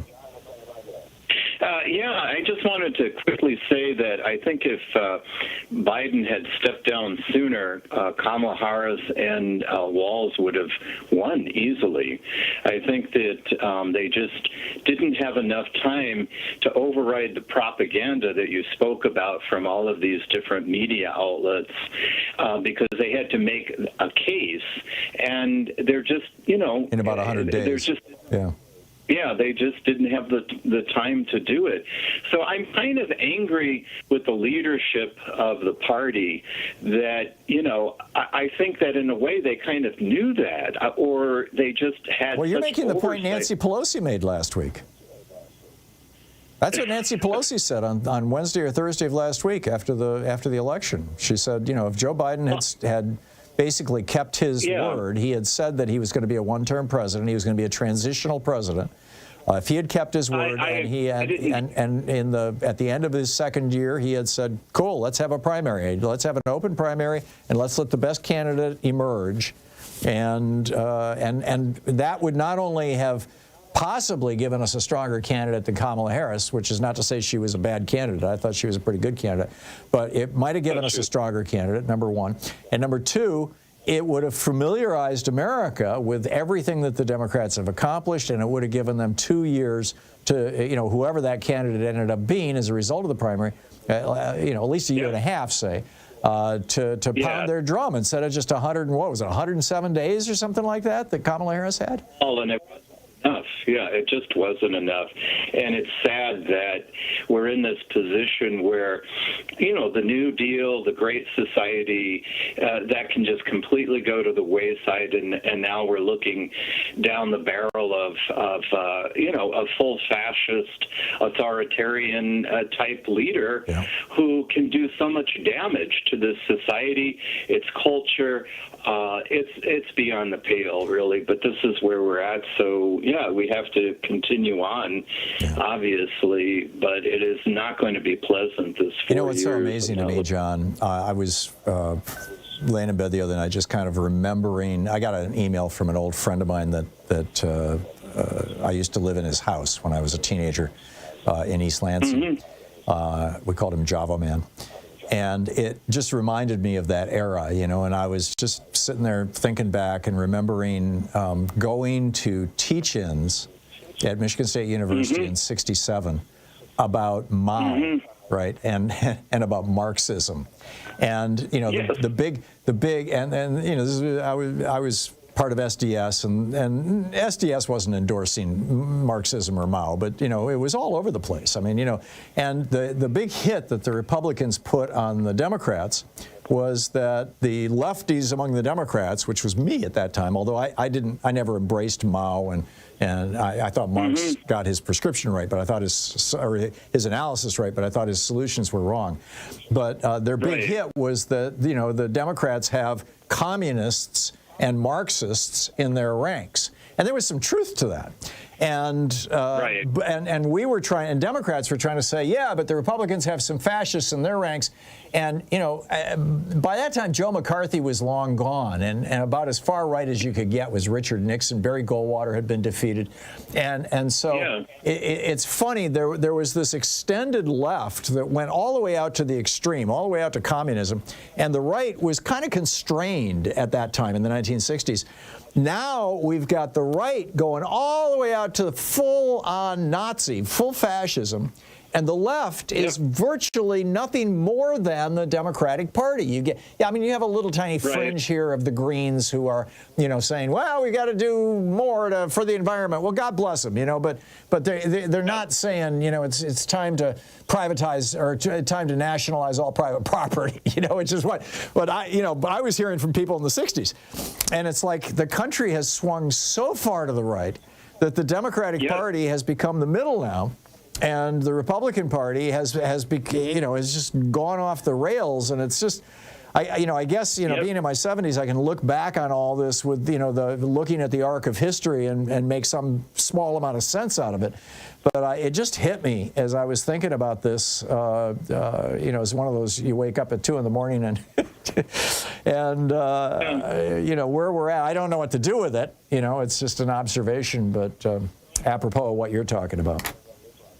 Yeah, we can only hope for the best and continue on. There you go. That's all we can do. That's what we got. But That's what we've got. Pleasant. Yep. John, thank you very much for the call. Appreciate it. Good to hear from you. By the way, a reminder, I'll be on C-SPAN Sunday morning at 9:15 Eastern Time, and I'm also now, I'm pretty much not at all active on Twitter or on X, but I am on Blue Sky. So if you want to check out my posts. Bob in Melbourne, Florida. Hey, Bob, thanks for listening to WMNF. What's on your mind today? Oh, always. I just heard a comment that there's some consideration of to do away with VA health care. Is that true? Vivek Ramaswamy has called for the defunding or the destruction of all of the various agencies that don't have permanent funding written into the legislation that creates them. That includes a couple of dozen different agencies, but the Veterans Administration Healthcare Program is one of them, yes. Holy moly. I have about 4 or 5 different issues that I go to VA for. I'm a Vietnam veteran. Mm-hmm. And while I'm in the VA, a large hospital in Orlando, you cannot count the number of Trump T-shirts in the place. Oh, of course. All being worn by veterans. I'm the only one in the whole place, out of hundreds of people, I'm the only one in the whole place with a Veterans for Harris T-shirt on. Needless to say, I got plenty of looks. But, you know, that would... just the economic impact alone is unbelievable. I don't think he's going to do it. I was born at Camp Lejeune. Does that tell you anything? Yeah. I mean, you know. I don't think he's going to do it. I think these guys are blowing smoke. If he does do it, the blowback is going to be so big that 2 years from now, they're no longer going to hold the House or the Senate. But, you know, the Chinese have a phrase for it. It says you don't cry until you see the coffin. And I got a feeling that there's a lot of people out there with this new administration that once they feel the full impact of what these idiots have planned, that, like I said, they're going to start crying because they see the coffin. Yeah, I agree. Anyway, I agree. Keep up the good work, buddy. Thank you, Bob. By the way, I think Vote Vets, I might be wrong, but one of the big veterans groups was who flagged this for me, and they've got a press release about it on their website. But you should be able to Google it. You know, Ramaswamy wants to cut vet benefits. All right. Thanks a lot, Bob. Carol in Menneson, Pennsylvania. Hey, Carol, what's on your mind today? Hi, Tom. My phone's going to die, I think. So first tell me how to get to Blue Sky. Go to, hang on just a second. You can do it. First of all, you can download the Blue Sky app. for your iPhone or for your Android phone? I don't have an iPhone. Okay. The website is BSKY. BSKY? BSKY.app, A-P-P. Is it B as in boy? That's correct, or B as in F blue as sky. in Frank, KY. BSKY like sky.app. Okay. I'm going to try to make my comment, but I think my phone's going to die. Yeah, I had a comment, but there it goes. I believe that what happened and what we might be able to do about it. First of all, I'm a member of Indivisible, and I strongly suggest that people go to Indivisible because our leader, Ezra Levin, has done a wonderful job. Yep. Now, what I think happened, I agree a lot with Nancy Pelosi, but there are a few other things. First of all, the whole time that he was President Biden, he kept her basically under wraps. She was very seldom out, and I honestly believe that a lot of people didn't even know her name, let alone how to say it or spell it. Her being Kamala Harris, that's who you're talking about? Yes, yes. And then when he finally steps down, 4 months before the election, he turns out he gives us a black female president, knowing we're a racist, misogynist society. Yeah. And I think that was a big mistake on his part, but mostly because he did it so soon, because she was a wonderful, wonderful candidate. I think if she had had a year to run, nobody knew her. You know, if there had been an open primary and she had had a year to run, a year and a half to run, whatever, I think she could have done a hell of a lot better. Yeah, you're absolutely right. Biden's ego crippled the Democratic Party. Yeah. There's no other way to say it. Yeah, she would have won. There's no question in my mind, because she would have been our next FDR, in my opinion. I think that's probable. I do. I really do. But now we've got to be looking for our next FDR, and we really need somebody, a younger version of Bernie Sanders who's willing to go out and take names and kick ass and do the stuff and call and engage in class warfare against the billionaires who have been engaging in class warfare against us for 43 years now. Carol, thank you. You're listening to Thom Hartmann. Visit ThomHartmann.com for audio and video archives. It's the home of the political revolution. We'll be right back. Stick around.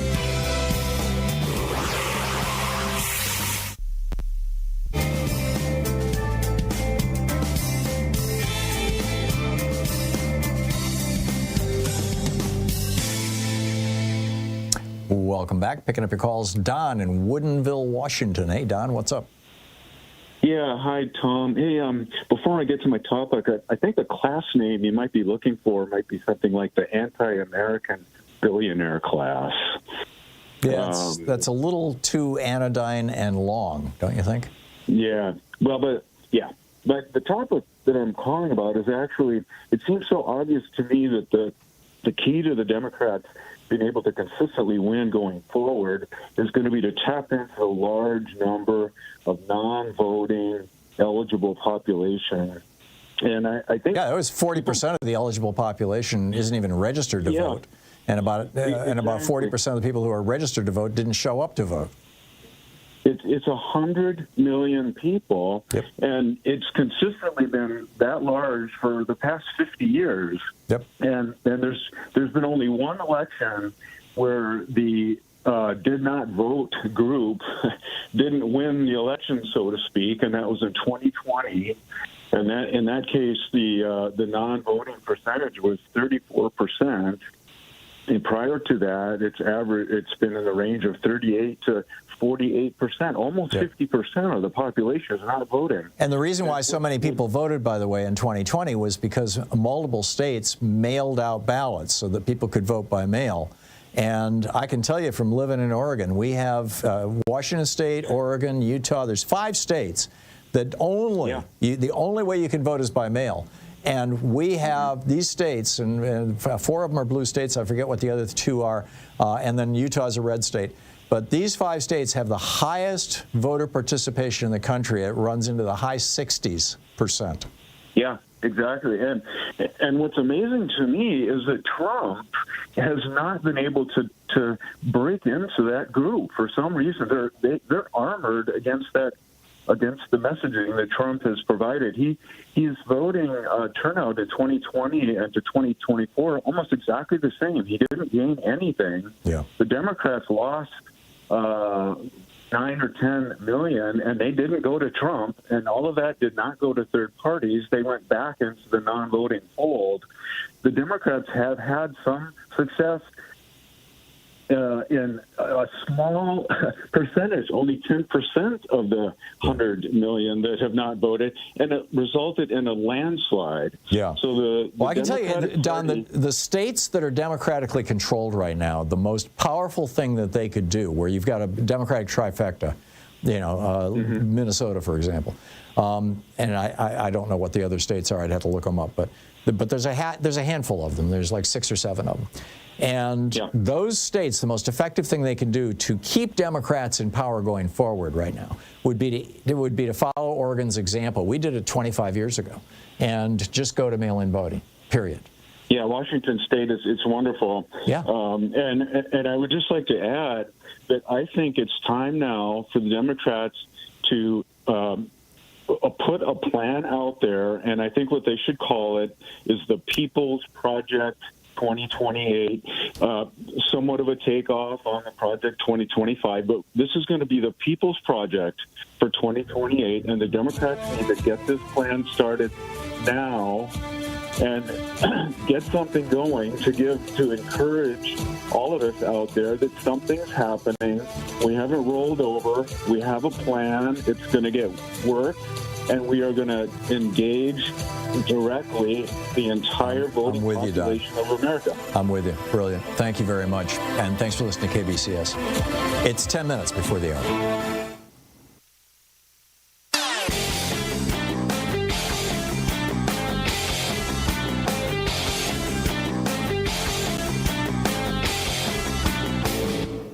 Hey, thanks so much for sharing our program and for reaching out to our stations and sponsors and letting them know that you're listening. It really means a lot to us.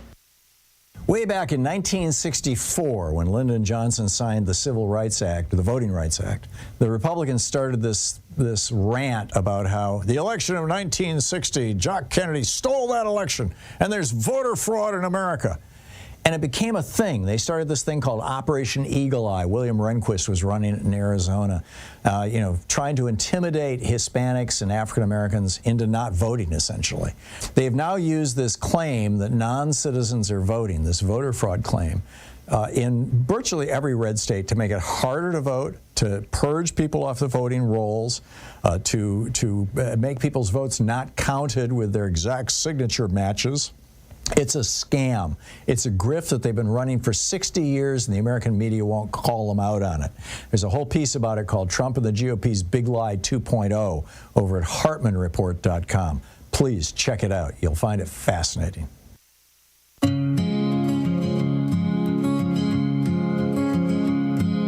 It starts with a whisper, it starts with a call.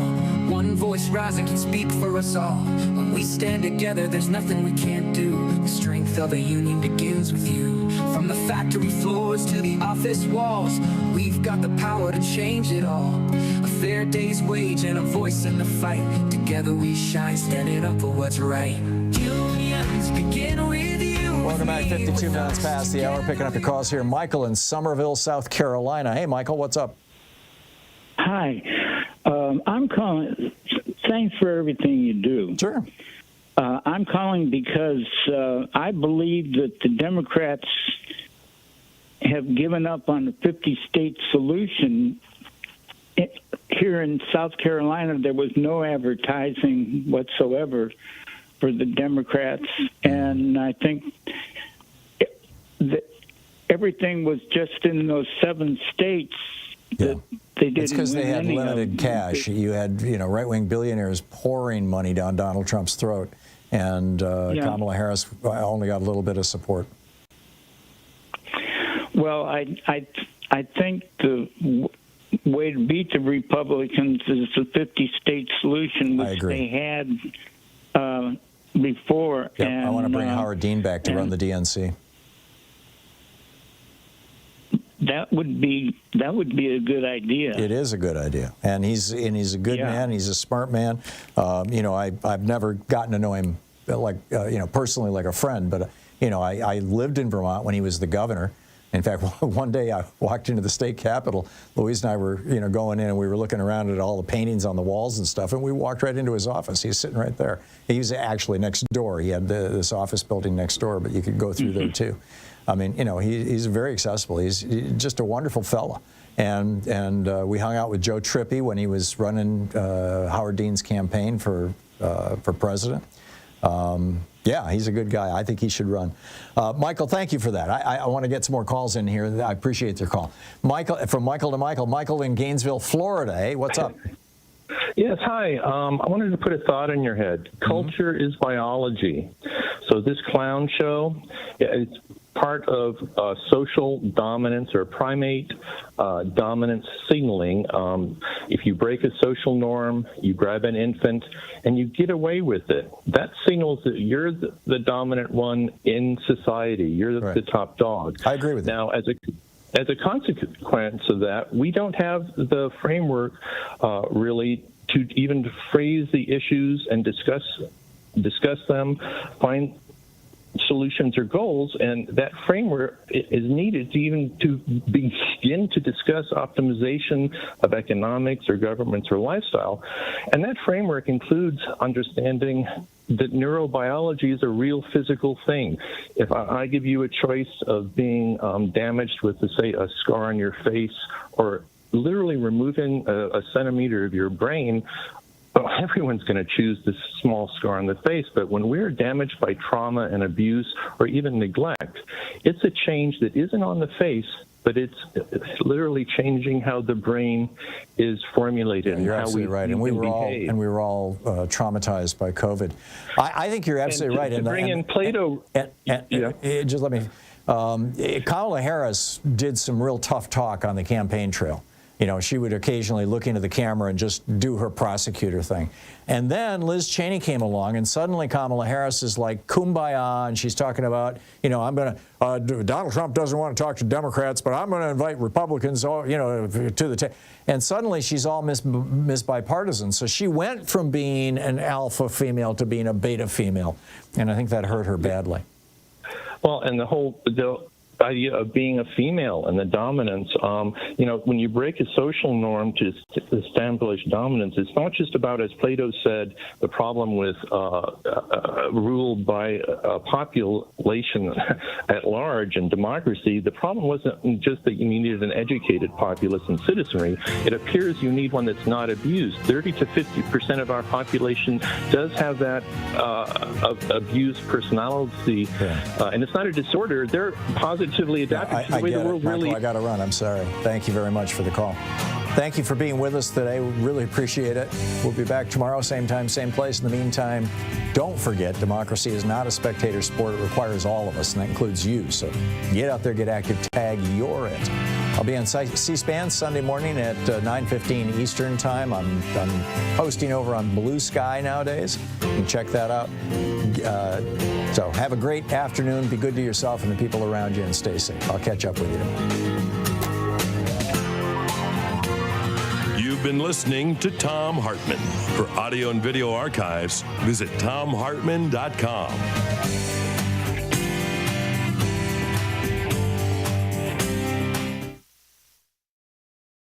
In addition to bringing you the Thom Hartmann Program here on Free Speech TV and Video Media Online, we also have a whole set of ways you can interact with us and tools you can use to spread the word about the importance of democracy and the threats to it in our republic.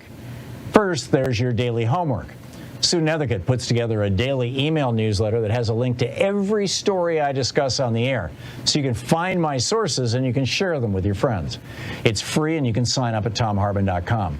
Second, I publish my daily take every day over at the HartmannReport.com website. That's also free if you want the daily 5 days a week rant in your inbox. No ads either. Third, we have the podcasts. There's the free 1-hour version of our daily show that's advertising supported. You can find that wherever you get your podcasts normally. And then there's also the podcast of the entire 3-hour show with no advertisements, and that's available by subscription over at thomhartmann.com. So check them all out at thomhartmann.com and hartmannreport.com.